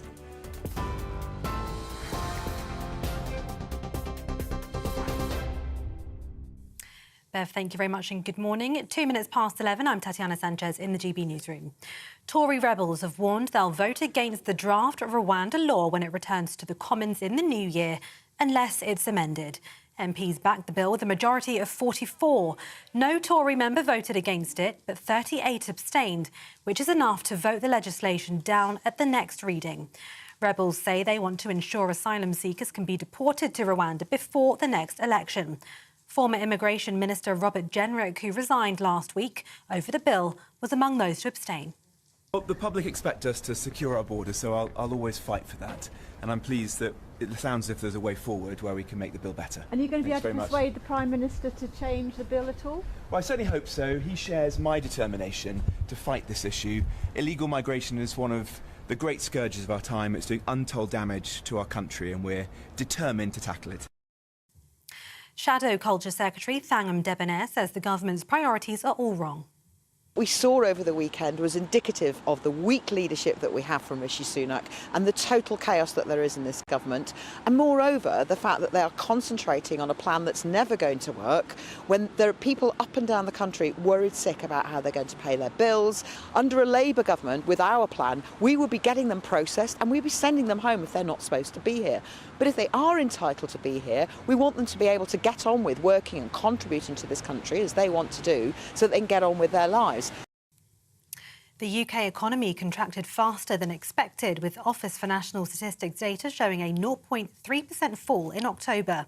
All three main sectors fell into negative territory for the first time since July, with services the biggest driver of the downturn. Manufacturing and construction was affected by poor weather. Chief Secretary to the Treasury, Laura Trott, says the economy is turning a corner. Well, the PM's top priority this year has been to halve inflation. And as a result of that, we've had to take some difficult decisions, and the Bank of England has had to drive down inflation by tight monetary policy, so that's high interest rates. That inevitably has an impact on growth. But the economy is turning a corner because of these difficult decisions that we've made, decisions which have been opposed by the Labour Party every single step of the way.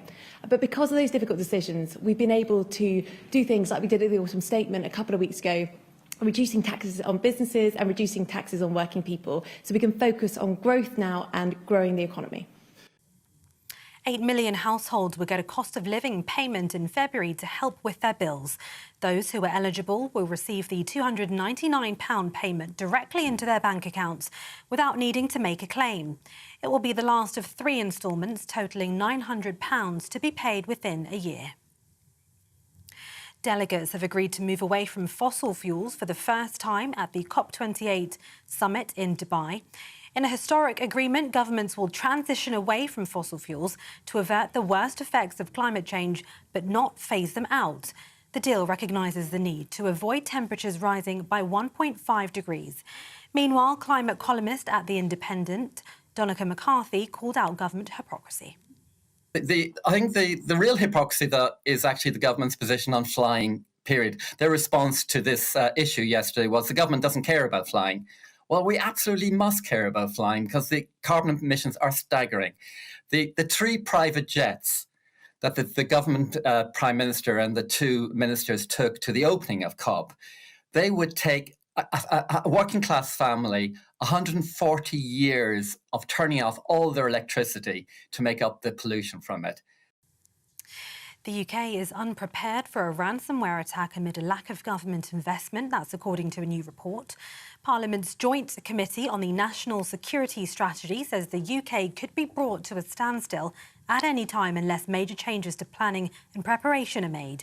Ransomware is a form of cyber attack and has been used in high-scale digital incidents in the country, such as on the NHS in 2017. The report says the UK's regulatory frameworks are insufficient and outdated. Ministers are unable to prove that billions of pounds on procurement was spent wisely, according to a cross-party group of MPs. The government has not been able to demonstrate taxpayers were getting value for money from the £259 billion spent on public procurement in 2021 and 22. In a report published today, the House of Commons Public Accounts Committee blamed the poor quality of published data on government contracts. It also said departments were not doing enough to ensure competition for contracts was robust, resulting in taxpayers' money being wasted. You're with GB News across the UK on TV, in your car on digital radio, and on your smart speaker by saying play GB News. Now back to Andrew and Bev.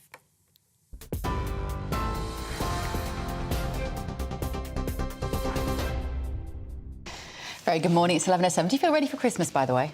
No, not yet. No, me neither. Not remotely. Not bought one present. And I just keep seeing, when we say the dates, it's the 13th. Yeah, and then I slightly panic. I haven't got any Christmas decorations out either.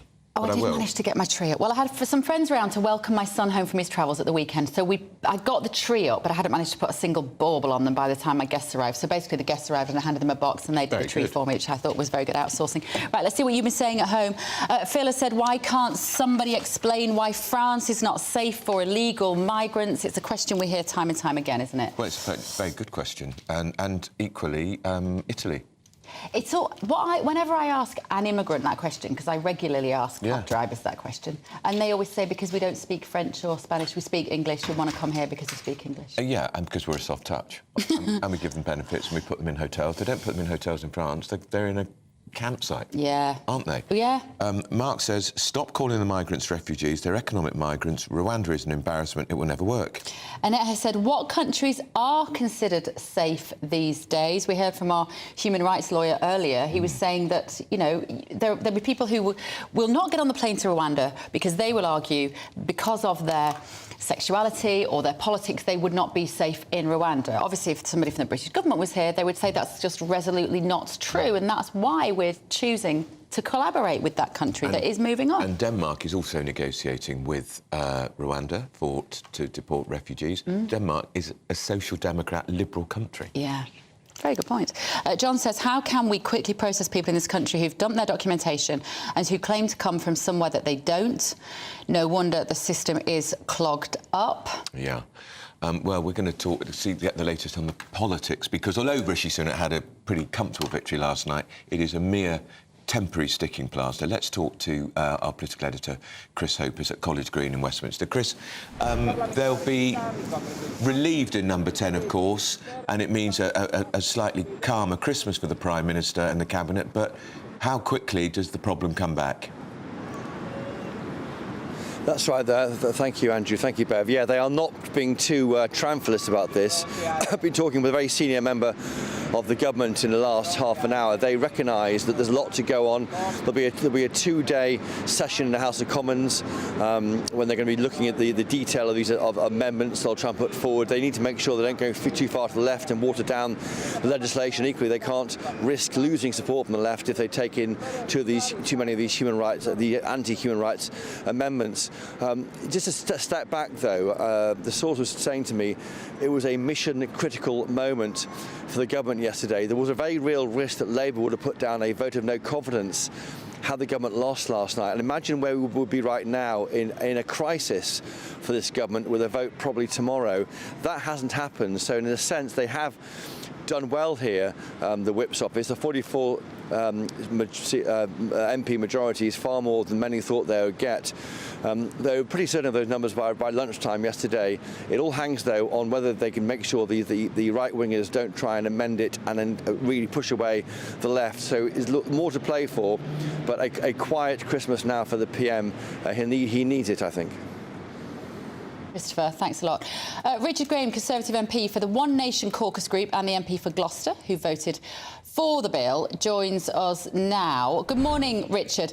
First of all, will you just clarify for our viewers and our listeners, we hear about this One Nation section of the Conservative Party. Why are you different? How do you define your identity?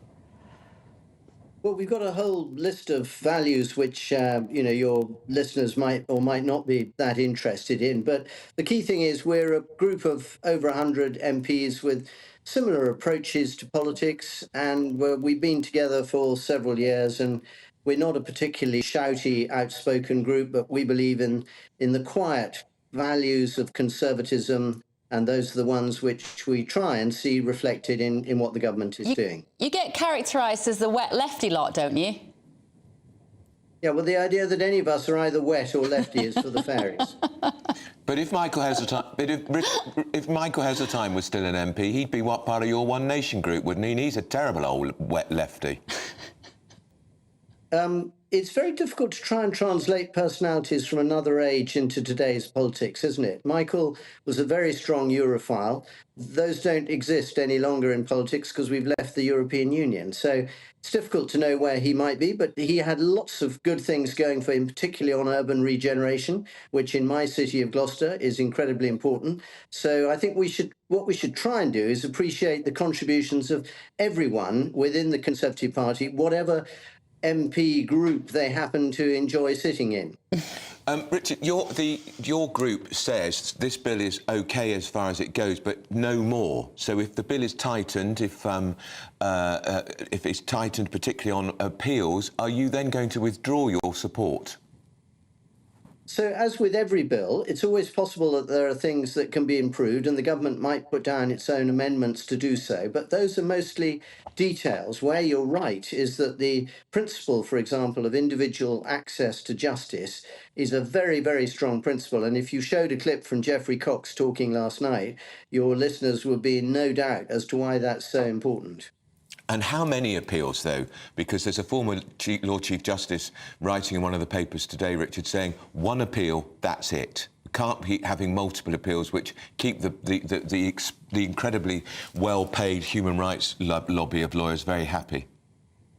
Well, the great thing is with lawyers is that there are squillions of them and they have lots of different views. But most of the lawyers' views that I've read, including respected former judges like Jonathan Sumption, are very clear that this bill is tightly drawn and that will rule out about 99.5% of anyone who thinks they might be able to launch an individual appeal. It will have to be on very specific issues. So, for example, if we were returning to Rwanda someone who was an asylum seeker from Rwandan politics, they would probably have quite a strong case. But we wouldn't be doing that. We would be returning people from other countries. I mean, the most of the asylum seekers tend to be from places like Iraq, Iran, Syria, and so on. And they have no particular links to Rwanda at all. So I think it's very unlikely that actually individuals will get clogged up in the legal system and be unable to be sent to Rwanda for processing. I think that's fundamentally a red herring. I think the important thing is to get this bill done, get the flights going as soon as possible, and let's see how successful it can be. Labour doesn't have a policy on this at all, by the way, and their claims that this won't act as a deterrent, we won't be able to send many people there, those are also completely not true. Richard, we sent our Home and Security editor, Mark White, over, I think he was in Dover, was he? I can't remember where he was. He was basically one of the camps with migrants waiting to get on the dinghies. And he asked them whether it was a deterrent, and they said no. So how did the government have so much confidence that flights leaving to Rwanda will stop people trying to get to England, to the UK? Well, of course, you're never going to know completely until the policy is in place. But Migration Watch has said that they believe it will be a very strong deterrent so long as it's used frequently and fast, i.e. that we get it moving pretty quickly. The point really is that if you are from the Middle East and your family and your village are clubbing together a lot of money to pay for you to be trafficked over to the UK, and you end up in East Africa, that wasn't the plan. That's not the objective. So I don't think the idea that it won't be a deterrent, I don't think is true. What we don't know is how much of a deterrent it'll be. Can I say as well, I mean, how many people realistically will be deported to Rwanda if the planes start flying? The initial assessment was just in the low hundreds. Well, that's not much of a deterrent, Richard, is it? That was the sort of opposition point yesterday. But actually, if you look at Rwanda, they've got, I think they've processed about 320,000 asylum applications. The UNHCR has got 1,700 Libyans there already. So where this figure of 100 comes from, God only knows. Richard, why can't we process people more quickly so that we're not spending £1 billion every 100 days on housing people in hotels? Well, we are, of course, because we've reduced that list from 90,000 to 26,000, and a lot of the hotels are being closed, and the asylum seekers, many of them, of course, being given asylum, are being dispersed, and then they become an issue for local housing authorities, which is a different challenge, if you like. But, yeah, we are processing them much faster. So, again, anything the opposition says about they would process these things much quicker with more people, that's already been done. The Tories are 20 points behind in the polls, Richard. If they get this deal done, Is that going to be a game changer for the Conservatives? Well, my reading of the latest poll was that we were 17 behind, but whether it's, 15, 17, 20 or whatever, that is a snapshot in time. I think this issue of stop the small boats is a matter of trust, because the government, the Prime Minister, the party, we all made that promise that that's what we would try and do. We've been very successful on reducing the numbers down a third already at a time when it's gone up by over 50% in many European countries, but people want to see much quicker and more progress. So that's why we've got to pursue the Rwanda safety bill as one aspect of the policy, get it done. And I think if we can show that we have made progress, show that we've taken on the courts, the opposition, everyone else who said it couldn't work, even some of the media, then actually people will begin to believe, OK, these guys mean business and they're delivering. OK, all right. Thank you so much for joining us this morning, Richard Graham there, Conservative MP for Gloucester. Thanks. I still think the British people have got their head in their hands over this. Well, I still think it's all they've got on the table. I mean, that's it. What else have they got? So it's got to work, and I hope it does work. Now, still to come, we're going to be like, should you be allowed to take part in a reality TV show, Strictly Come Dancing, if you've got previous dance experience in the West End? Of course you shouldn't. That's why we're going to be talking to the former contestant, Anne Widdecombe, who graced the stage with her dancing skills. She wasn't very balletic.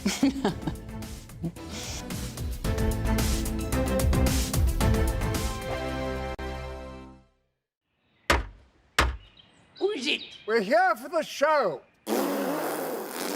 Welcome to the Dinosaur Hour with me, John Cleese. I was married to a therapist. And you survived? I thought we were getting Hugh Laurie. Second best. You interviewed Saddam Hussein. What's that like? I was terrified. I'm playing strip poker with these three. Oh! No, thank you. My CDs need to be put in alphabetical order. Are you going to be problematic again? The Dinosaur Hour. Sundays on GB News. Good afternoon, Britain. Good afternoon, Britain. Join us, Tom and Emily, To find out what's happening in the heart of Westminster. and why it matters to you. Weekdays from midday, we bring you the most compelling stories from across the United Kingdom. And from your doorstep to our inbox. That's right, we want to hear from you. GB News, Britain's news channel. I think the most exciting bit for me is talking to people. People who I think are ignored often by the major news channels. We're going to give news they want to hear. There's a voice there that needs to be heard. I think there's a chance here for a diversity of opinion to be expressed, which you don't find elsewhere. It's really exciting. We don't hold back. We're free to say how decisions that are taken here affects us all around the country. Only on GB News, the People's Channel, Britain's news channel. I'm Michelle Dewberry, and I'm not here to tell you what to think. I'd much rather hear what you have to say. So send in your opinions to gbviews@gbnews.com. Keep them clean, and you never know, I might read them out.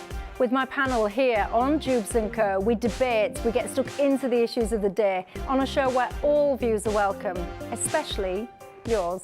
GB News, the People's Channel, Britain's news channel. In the GB Newsroom, we bring you the news as it happens. With our team of dedicated journalists across the UK, we're ready to give you accurate reporting every day. When the news breaks, we'll be there with bulletins on GB News, the People's Channel, Britain's news channel. Your weekend starts here with Friday Night Live with me, Mark Dolan, 8 till 9 on GB News. Big stories, big guests and big laughs as we get you ready for a cracking weekend. That's Friday Night Live with Mark Dolan. Fridays 8 till 9 on GB News. Bring your own drinks. The admission's free. GB News, unlike other broadcasters, isn't obsessed with the London-Westminster bubble. We think there's a nation beyond the M25, and that's why we talk about the issues that matter across the land. Join me on State of the Nation, 8 to 9 o'clock, Monday to Thursday, on GB News. Daisy's listening, and you should too. Tired of the usual focus-tested, pre-prepared Westminster runaround? Well, so am I. So you want higher taxes? Is your department to blame for this? Are you rethinking this policy? Every Sunday at 9:30, I'll be sitting down with those in power to get the truth about the issues affecting you. Let's be honest, we've known about the cost pressures of this project for years, not months. That's the Camilla Tominey Show, a politics show with personality. On GB News, the People's Channel, Britain's news channel.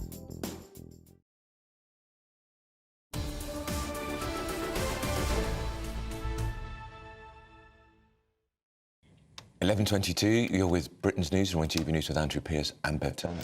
So our GB News presenter and I'm a Celebrity star Nigel Farage has arrived back at Heathrow Airport. And of course he had something to say.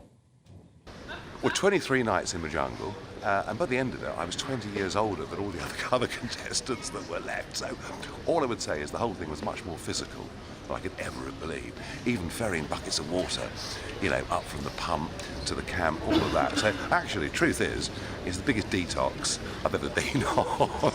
No tea, no coffee, no booze, lots of exercise. So I've kind of, you know, after 23 nights in there, I've left it in many ways fitter and stronger than I've probably been since I was at school.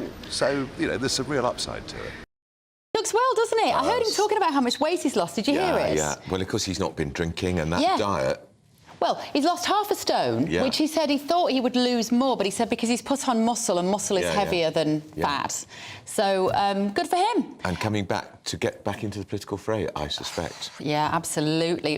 I can't wait to hear what he's got to say about all of this Rwanda bill business. He's back on telly on GB News on Monday, not tonight. We thought we'd give him a few days off just to recover. But stay tuned. Now, Strictly Come Dancing contestant Leighton Williams has reached the final of the show after a standing ovation and a perfect judges score of 40 last weekend. The Bad Education star, what do you mean you've never heard of it, sailed through, but not without controversy, as he was criticised for the fact that he's experienced in the world of musical theatre already. So is it fair for contestants to be on the show when they've got a performing arts background? And this young man in particular was in Billy Elliot, it's all about ballet and dancing, and he was also in a musical called Something About Jamie, where there is a lot of dancing. Well, let's ask Anne Widdecombe, who was memorably in Strictly Come Dancing, so memorable I was there in the audience cheering her on one year. Anne Widdecombe, morning to you. You weren't picked because of your dancing skills, Anne, because by your own admission you're not a great dancer, but this bloke already can do it all already. So he's starting off with an unfair advantage, isn't he? Oh, every year we have this. We have, you know, so-and-so's got dance experience and it isn't fair. Look, this is a dance programme. If they started off with 15 people like me, it wouldn't be a dance programme. You've got to have that whole range. You've got to have complete elephants like me. You've got to have people with potential who might actually learn to dance. And you've got to have people who can already give a performance. There is nothing wrong with that at all. People should stop taking this so seriously. I love it. Anne, it's free market all the way. Even in a situation like this, if you've got the skills, take it to the table. Why not? But what's quite nice, Anne, about this programme is watching the journey that people go on. This guy who is the professional dancer already. I'm just trying to find his name again. I don't know what his name was. Leighton Williams. Leighton. Has he gone on any sort of journey on this series? I haven't watched enough of it to know if he's any better now than he was on week 1. I haven't watched any of it. So we don't know.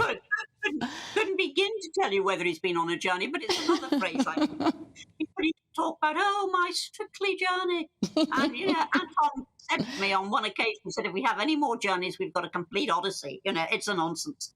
And it was not a phrase I ever used. And by your own admission, you said you didn't actually dance in the show, and yet you still got into the top. You were in I think you came 8th or 9th. You cheeky so-and-so, I came well above that. How dare you? I lasted 10 out of the 12 weeks. Wow. Andrew Pearce. Yes, indeed. It was a minor miracle to most of us that you lasted so long, Anne. It was a major miracle for me. I just could not believe that week after week when, you know, I couldn't do the steps, I can't hear music, so I couldn't keep to time. I forgot this, that and the other thing. On one memorable occasion, Anton even forgot something. And I just couldn't believe that week after week we came back. But of course, it is because it isn't just a dance show. It's family entertainment. And I the entertainment value. It's always an interesting one, isn't it, Anne, when politicians do reality shows, and we've just seen Nigel do very well in the jungle.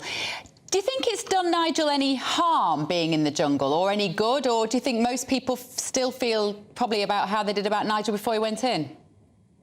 I think if it's done anything, it's done good because it showed him to a lot of people as he is. You know, he's got a great sense of humour. He can muck in. He doesn't have any airs and graces. And I think people will have warmed to him. So I think if you say, has it done good or ill, then it's done much more good than ill. But I don't actually think it's a serious contribution to politics, and it wasn't intended to be. No. It was intended to be a reality show. Yeah. What do you make of the speculation, and I think it is just that he said, never say never, he could do a deal and form up with Boris Johnson in the Conservative Party. Do you give that any credence at all? Because I don't. So which one's going to be Prime Minister? Well, quite. I mean, it's just a complete nonsense. No. I mean, you know, Nigel Farage, he left the Conservative Party, as I myself much later left the Conservative Party. He has been fighting a cause for decades. He's not going to give up that cause just because he's been successful on a reality show. And while we've got you on talking rather frivolous matters about politics, we want to show you this little clip which has been created by a news website of several prominent MPs. Have a little look at this, because Reform UK, your party gets a mention. Here we go.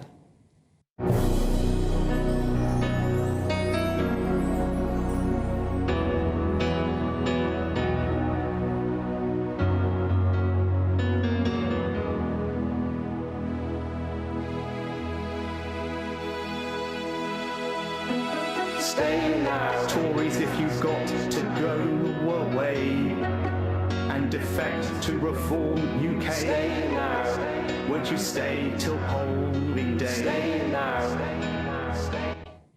What do you make of that, Wooders? What do you make of that? Well, many a true word spoken in jest. I mean, the fact is, you know, at the beginning of this year, we only had a few percent in the polls. Now we're quite regularly at 10 or 11. One poll even gave us 12. You know, and where are the Tories? They're around about 19. We'll catch them up.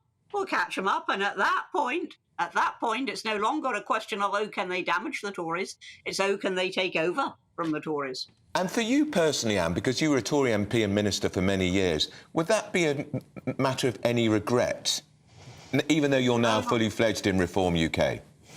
Yeah, I was heartbroken by what the Conservatives descended into, but I did face up to facts, and I faced the fact that they're not the party that I belonged to for all those years. I mean, for 55 years, in one way or another, I was serving the Conservative Party. And so, of course, it was a massive wrench. But I am convinced that they no longer... they're not a party worthy of respect. They don't have the answers to the problems, and nor does Keir Starmer, by the way. And we need a common sense party. And that is what Reform effectively is. It's a common sense party. We've only got 10 seconds, Anne, but how long do Reform need to make a serious pose a serious risk to the two major parties? Oh, we'll have done it by the election. In May? No, I still reckon October, because if you're going to lose, you go later rather than sooner. OK, wise as always, and lovely to see you. The saintly Anne Widdecombe, as I call her, the saintly Widders. Right, still to come, fossil fuel furore. Tensions have been high in Dubai over the phrasing of the future of fossil fuels. That and much more after your morning news with Tatiana.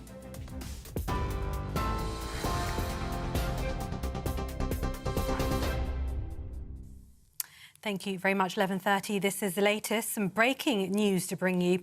Welsh First Minister Mark Drakeford has announced he's stepping down and will resign in March next year. He said, "When I stood for election as leader of the Welsh Labour, I said I would stand down during the current Senedd term. That time has now come." He said that he hopes a new successor will be in place by Easter next year. In some other breaking news, James Bulger's killer John Venables has been denied parole, with the panel ruling he still poses a threat to the public. He murdered the toddler when he was 10 years old in 1993. Venables was released on licence in July 2001 and recalled to prison in 2010 after indecent images of children were found on his computer. Tory rebels have warned they'll vote against the draft Rwanda law when it returns to the Commons in the new year, unless it's amended. MPs backed the bill with a majority of 44. No Tory member voted against it, but 38 abstained, which is enough to vote the legislation down at the next reading. Rebels say they want to ensure asylum seekers can be deported to Rwanda before the next election. And the UK economy contracted faster than expected, with Office for National Statistics data showing a 0.3% fall in October. All three main sectors fell into negative territory for the first time since July, with services the biggest driver of the downturn. Manufacturing and construction was affected by poor weather. For more on all of those stories, you can visit our website, gbnews.com.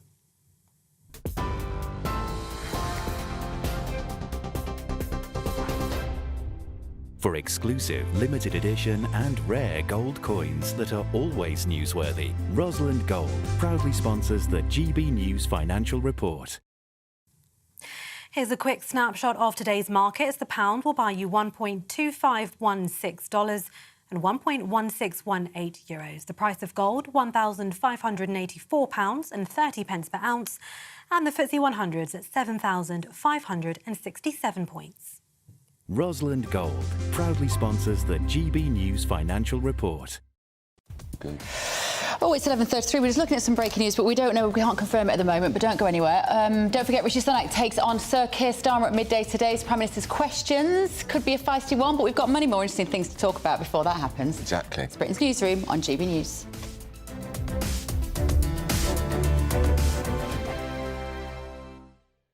Wake up to the headlines with Headliners every morning at 5 a.m. We treat you to the day's biggest stories before anyone else, 7 days a week. You can catch up on everything you need to know before you've even had your kippers. Headliners every morning at 5 a.m. only on GB News, the People's Channel, Britain's news channel. I'm Andrew Doyle. Join me at 7 o'clock every Sunday night for Free Speech Nation, the show where I tackle the week's biggest stories in politics and current affairs with the help of my two comedian panellists and a variety of special guests. Free Speech Nation, Sunday nights from 7 on GB News, the People's Channel, Britain's news channel. Big news, big debates, big opinion. Patrick Christie's Tonight is the week's biggest show. Every weekday, 9 to 11 p.m, we've got the inside track on the day's top stories. There'll be sharp takes you won't get anywhere else. We will set the news agenda, not just follow it, and I want to bring you along for the ride. Whatever it is, we'll have our finger on the pulse. It's news, but it's this close to entertainment.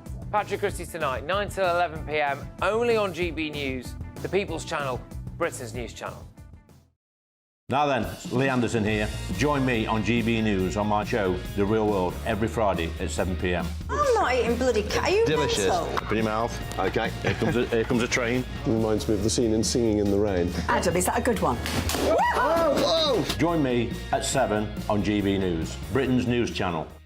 What you get for breakfast is something that, if we do our jobs right, you will wake up to news that you didn't know the night before. It's a conversation. It's not just me and Eamon. We want to get to know you, and we want you to get to know us. From 6, it's Breakfast with Eamon and Isabel. Monday to Thursdays on GB News, Britain's news channel. There's only 3 people you can trust in life. Your doctor, your lawyer, and your nana.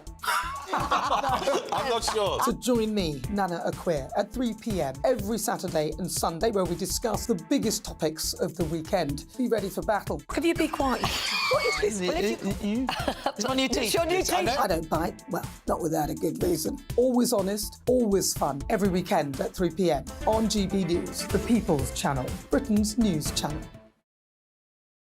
Every Sunday from 11, join Michael Portillo. There'll be topical discussion, looking at the week before and the week to come. So kick back and relax at 11 a.m. on Sundays on GB News with me, Michael Portillo. GB News, the People's Channel, Britain's news channel. I'm Michelle Dewberry, and I'm not here to tell you what to think. I'd much rather hear what you have to say. So send in your opinions to gbviews@gbnews.com. Keep them clean, and you never know, I might read them out. With my panel here on Jubes & Co, we debate, we get stuck into the issues of the day on a show where all views are welcome, especially yours. GB News, the People's Channel, Britain's news channel. Have a great Saturday night with me, Leo Curse, on the Saturday Night Showdown.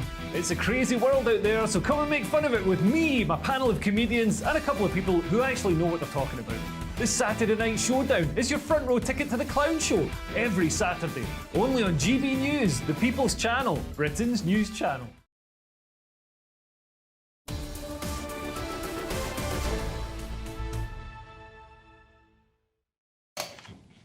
It's 11:37. We're going to go straight to Westminster with Chris Hope, our political editor, who's there in Downing Street. Chris.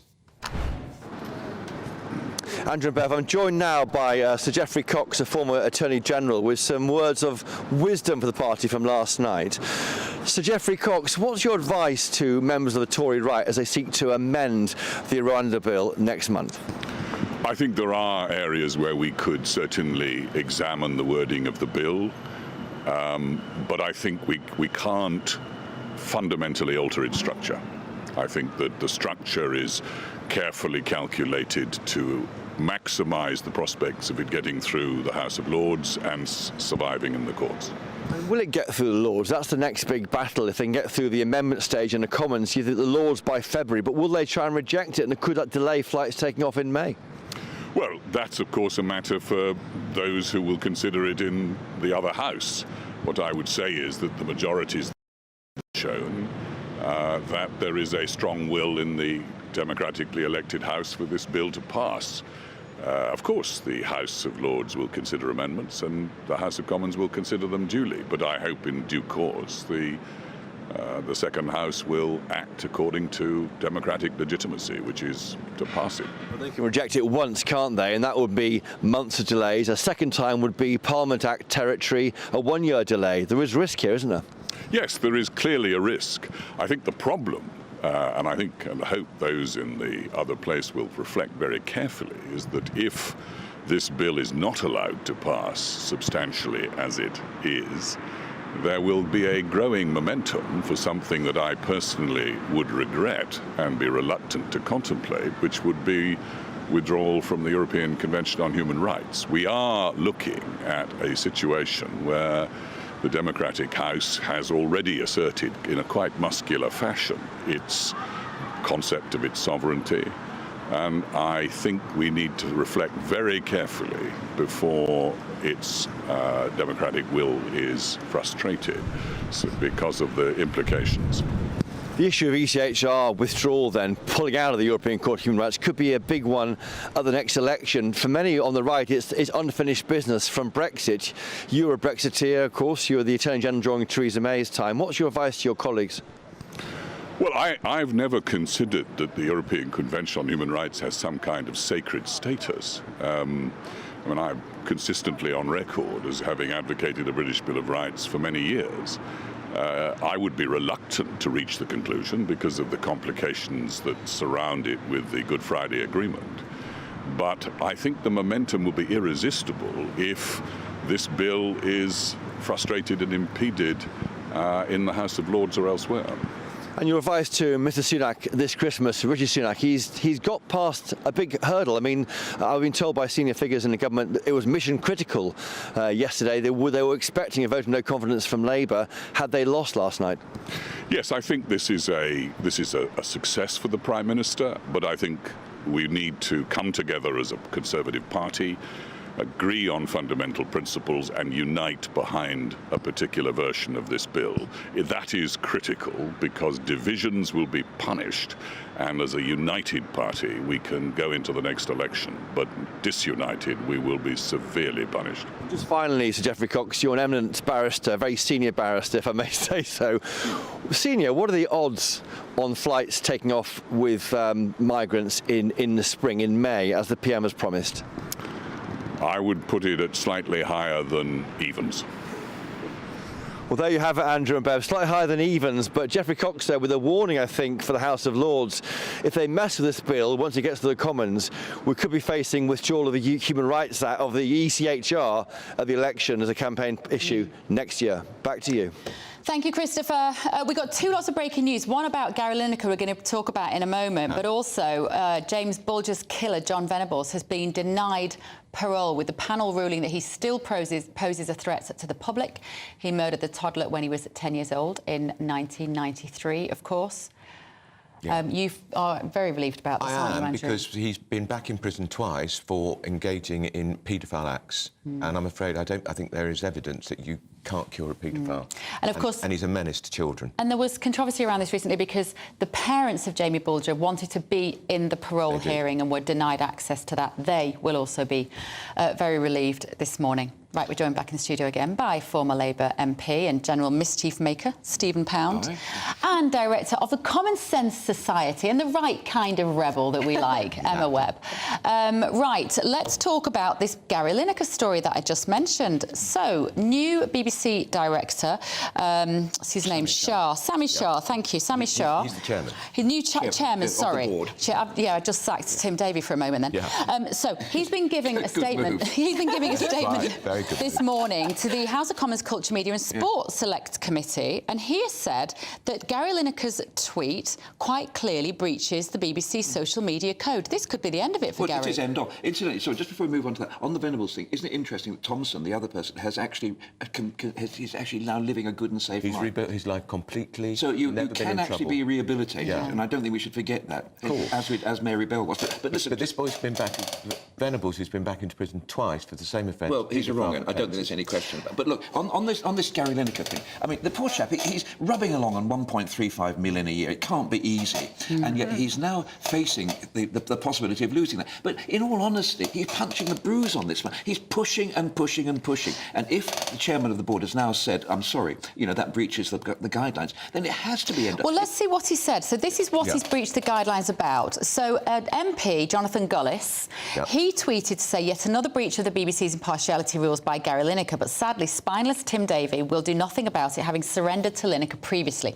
Gary Lineker retweeted, so he reposted that quote, and he said, Jonathan hasn't read the new guidelines, or should I say, had someone read them to him, Emma. Now, this really clearly contradicts Section 4B, point 2 of the BBC social media rules, which say do not criticise the character of individual politicians in the UK. He's a playground He's got to be brat. done for, surely. Yeah. He's just a playground brat. This is like childish behaviour. If anything, I mean, he's being set aside the partiality rules. He's being childish and unprofessional. But, I mean, it's no surprise Gary Lineker's pushing his luck. He thinks he's God's gift. Well, he got away with it last time, didn't he? As Stephen says, they blinked. They took him off air and then put him back on air when other presenters went. So, I mean, who should be surprised that he's now pushing his luck again? I mean, the guy's completely politicised. So the BBC have to decide. Like, of course, I think everybody should be entitled to their opinion, but the BBC wants to have impartiality rules that are applied impartially to all of its staff. If they want to have Gary Lineker on their staff, they have to be consistent. So he's critical, and remember what happened to Carol Vorderman. She was very critical of Tory MPs, and she was booted off her Radio Welsh show, Small Beer. Yeah, but she wants to get I'm not entirely sure what Party. Gary Lineker actually brings to the table here, because Shearer and Murphy and Lineker, it's become a sort of a Saturday night. There's nothing exciting there anymore. But I mean, he was a good footballer. He never got red carded. He's a very, very good player. But I'm not entirely sure that he has a unique ability to actually speak to the nation. And yet we pay all this money. What do we know about Sami Shah, the new incoming chairman of the BBC, and why might he be the one that would take this seriously? He's a very seasoned broadcaster, and at the BBC he was head of current affairs, so he's all across about the news agenda. Absolutely, and why presenters and reporters should not have a view in public. I mean, after Martin Bashir, after Russell Brand, the BBC has to get its house in order, because at the moment they've actually got away with an increase in the licence fee. Not as much as they want. Well, yeah. It's also not just Gary Lineker who's been pushing his luck. There have been all sorts of things, particularly since October 7th, and their reporting on Israel. Not least their inability to call Hamas a terrorist organisation, even though it's prescribed flat refusal. And like I said, Gary Lineker is not the only one. And there have been lots of instances of obvious BBC bias over the last couple of months. And that is on top of all of the demonstrable evidence of BBC bias going back for years. The BBC can't pretend to be truly impartial, and maybe this guy wants to try and raise standards and try to get the BBC's reputation back as being a truly objective broadcaster. But the reality is that the British public, I don't think that the British public trust the BBC at all. No. And, Gary Lineker is just a symptom of that, because he in a way is a creature of the BBC. And that's why so many people now are refusing to pay the licence fee, Stephen. Yeah, and an increasing number. But look, the reality was that when I was, I'm much older than everybody here, but as a young man, the BBC had an utter, total monopoly. I think you had 2 television channels and then 3 later on. You didn't have any choice. Nowadays, look where we are today. I know. Look where we are. And on that beautiful point, Stephen. Right, we've got to move on. Still to come, Keir Starmer takes on Rishi Sunak at PMQs at midday. Stay with us for the build-up and lots of stuff that's more interesting than that. Stephen Pound, Emma Webb, don't go anywhere. A brighter outlook with Box Solar, sponsors of weather on GB News.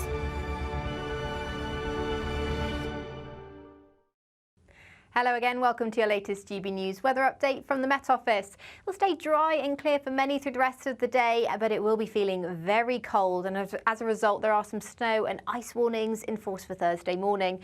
We're going to be seeing some snow being brought by this cold front along northeastern coasts through the rest of the day and tomorrow, and then some further rain and potentially snow across the southwest later. So as that rain across the southwest moves northwards and bumps into the colder air, it could start to bring some snow to the high ground of Devon and Cornwall. Snow showers across the northeast as well as Northern Ireland will bring a risk of some icy stretches by Thursday morning.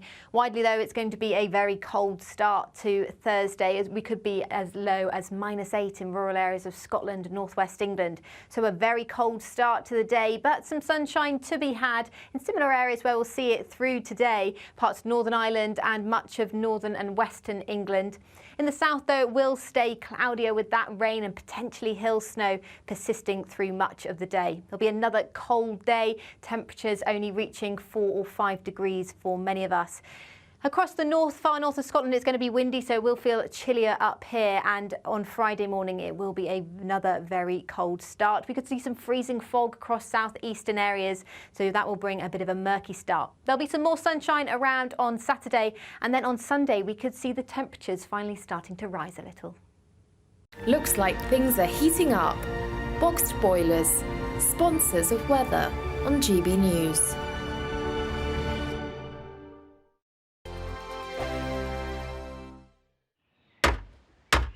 Who is it? We're here for the show. Welcome to the Dinosaur Hour with me, John Cleese. I was married to a therapist. And you survived? I thought we were getting Hugh Laurie. Second best. You interviewed Saddam Hussein. What's that like? I was terrified. I'm playing strip poker with these 3. Oh! No, thank you. My CDs need to be put in alphabetical order. Are you going to be problematic again? The Dinosaur Hour. Sundays on GB News.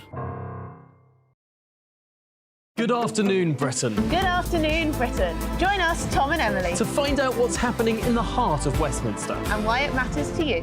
Weekdays from midday, we bring you the most compelling stories from across the United Kingdom. And from your doorstep to our inbox. That's right, we want to hear from you. GB News, Britain's news channel. I think the most exciting bit for me is talking to people. People who I think are ignored often by the major news channels. We're going to give news they want to hear. There's a voice there that needs to be heard. I think there's a chance here for a diversity of opinion to be expressed, which you don't find elsewhere. It's really exciting. We don't hold back. We're free to say how decisions that are taken here affect us all around the country. Only on GB News, the People's Channel, Britain's news channel. I'm Michelle Dewberry, and I'm not here to tell you what to think. I'd much rather hear what you have to say. So send in your opinions to gbviews@gbnews.com. Keep them clean, and you never know, I might read them out. With my panel here on Jubes & Co, we debate, we get stuck into the issues of the day on a show where all views are welcome, especially yours. GB News, the People's Channel, Britain's news channel.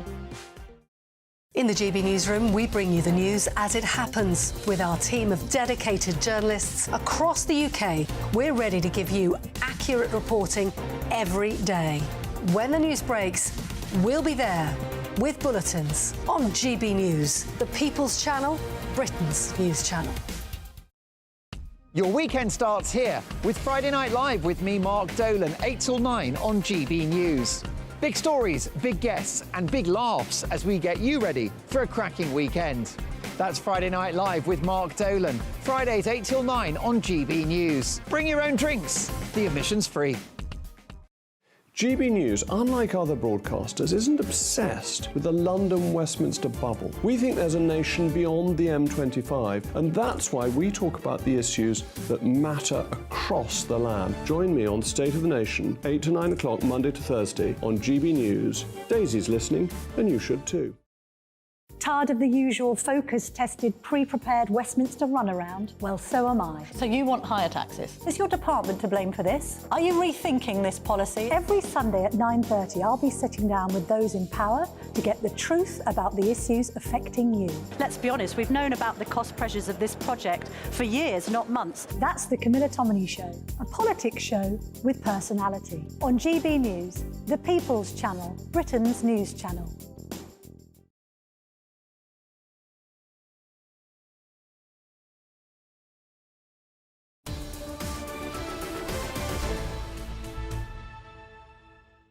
Very good morning, it's 11:52. Rishi Sunak takes on Sir Keir Starmer in roughly 7 minutes. I nearly said... roughly. Rishi Sunak takes on Keir Starmer roughly in 7 minutes. Couldn't punch his way out of a paper bag. Well, here for the build-up is Stephen Pound and Emma Webb. Who couldn't punch their way? Who were you... Come on, Rishi Sunak could not knock the skin off a rice pudding, could he? No. Well, we could knock it off of Keir Starmer. He's useless in the Commons. Oh, He's useless. 20 points ahead in the polls, mate. Yeah, but he's still, that's because the Tories have been so incompetent. I'll quote you on that. Yeah, well, that's right, isn't it? I think, actually, this won't go as badly for Rishi because the line back to Keir Starmer is, what's your proposal, Sunshine? For the Rwanda plan. For Rwanda, they haven't got one. No, we have, as you know. You haven't? Come on, how many times have we gone through this? You know, processing at the point of entry. It's what we did in 2006, 2007, when we had less than 20% of the amount of illegal immigrants. When you were allowing hundreds of thousands surge in from Eastern Europe. But it surely shouldn't be processing at the point of entry. It should be processing in their home country online, and then we can make a decision. In Iran? You know, in North Korea? Yes, but I hear you. But the Afghans and some of the Syrians, they get to a Western European nation and then they continue on. Why do they get there and then be able to apply? The United Nations does have a processing centre in Amman, in Jordan. So I used to deal with a huge number of cases from Syria who could not claim asylum in Syria. They go to Amman through the United Nations, and we have the refugee settlement programme. It does exist, but for some reason we just don't push it in this country. We don't seem to cooperate. I mean, I wouldn't mind betting that a lot of these people, regardless of where the processing centre was, would still come over the channel. And these are criminal gangs who are operating people trafficking networks. Like, they're still going to want to come over the channel. And even if you did process them elsewhere, you're still going to have people coming here, and we need to have a legal system that allows us to deport people who shouldn't be in our country. Otherwise, we're not a sovereign nation. We don't have any control over our borders, and you cannot have a democratic country if you are not sovereign over your own borders. You can't have a secure country. You cannot have national security if you have no say in the people that are coming into the country. And up until 1906, there was no immigration control whatsoever. Anybody could just come in whenever they wanted. And the reason why we actually brought in immigration controls was because of anarchists and revolutionaries and people at that time. But you see, I think most people would be happy in this country to take a few thousand asylum seekers, genuine refugees, families, young children who are in war-torn countries, and have less legal immigration. Bring that number down, Emma. Well, we've done that with Ukrainians. Look at all the Ukrainians that we've housed in this country. Look at the people from Hong Kong. Look at the Kenyans back when the Tories elected in 1973. We do have a good reputation, but we will not have the mickey taken out of us. At the moment, people have actually, they've taken, forgive me, I was going to say something rude, but you know, people are just absolutely taking the what's name. Emma? I think the whole situation's a joke, and actually the fact that it's a sick joke. It's a very unfunny joke. The fact that this is not just about illegal immigration. It's also about legal immigration that the Conservatives haven't sorted out, and there's no real excuse for that. There's just been a lack of political will there, and now that they're realising that their feet are being put to the fire because they're facing a general election defeat, that they actually do have to get a handle on this. But the reality is, actually, I do think that it's not just about security. This is about democracy, because democracy requires trust. And if you have a society that is post-Tony Blair, where the doors were flung open, whether it was open to the rest of the world or open to the European Union, if you have such a transient community, you have communities that are being so disrupted by mass migration on unprecedented scales, you cannot have the social cohesion that makes a proper functioning democracy possible. And we are seeing the fruits of this now. And you know, it's outrageous that all of this has happened on a Conservative government's watch. Well, I mean, there's certain constituencies in this country now which are monocultural, and you will actually see the impact of that. I mean, particularly at the present time, with Labour losing a by-election in the council. And there was some stunning. I don't know if you read Andrew Pearce's piece in the Mail the other day. It's the only person who seemed to have picked up on it. Labour actually lost it to a pro-Palestinian council candidate. So this will change. But look, the reality is that we do have a good reputation. We have done things right in the past, and I'd like to see these people in this country paying tax. But we've got to actually say we are simply not the softest of soft touches. This is not. We are. Well, at the moment, that's the impression that we get. And it keeps coming back to the flipping Home Office. And that we've got to get the Home Office. If we'd spent a fraction of the money that we've given to Rwanda. Let's just go over to Tom and Emily and see what's going to be coming up on Good Afternoon Britain. Hello, both. Creams. Well, of course, we're looking forward to Prime Minister's questions. I do have a pack of custard creams with which I'll be eating as we digest what is going on between Rishi Sunak and Keir Starmer. Is Rishi Sunak standing tall after his victory last night, or is he going to be whittled down by the potential of rebellion? And could it finally be game over for Gary Lineker at the BBC? He's been in hot water time after time after time, and now there's another egregious tweet, and a candidate for next chairman of the BBC has said that it does not meet the guidelines.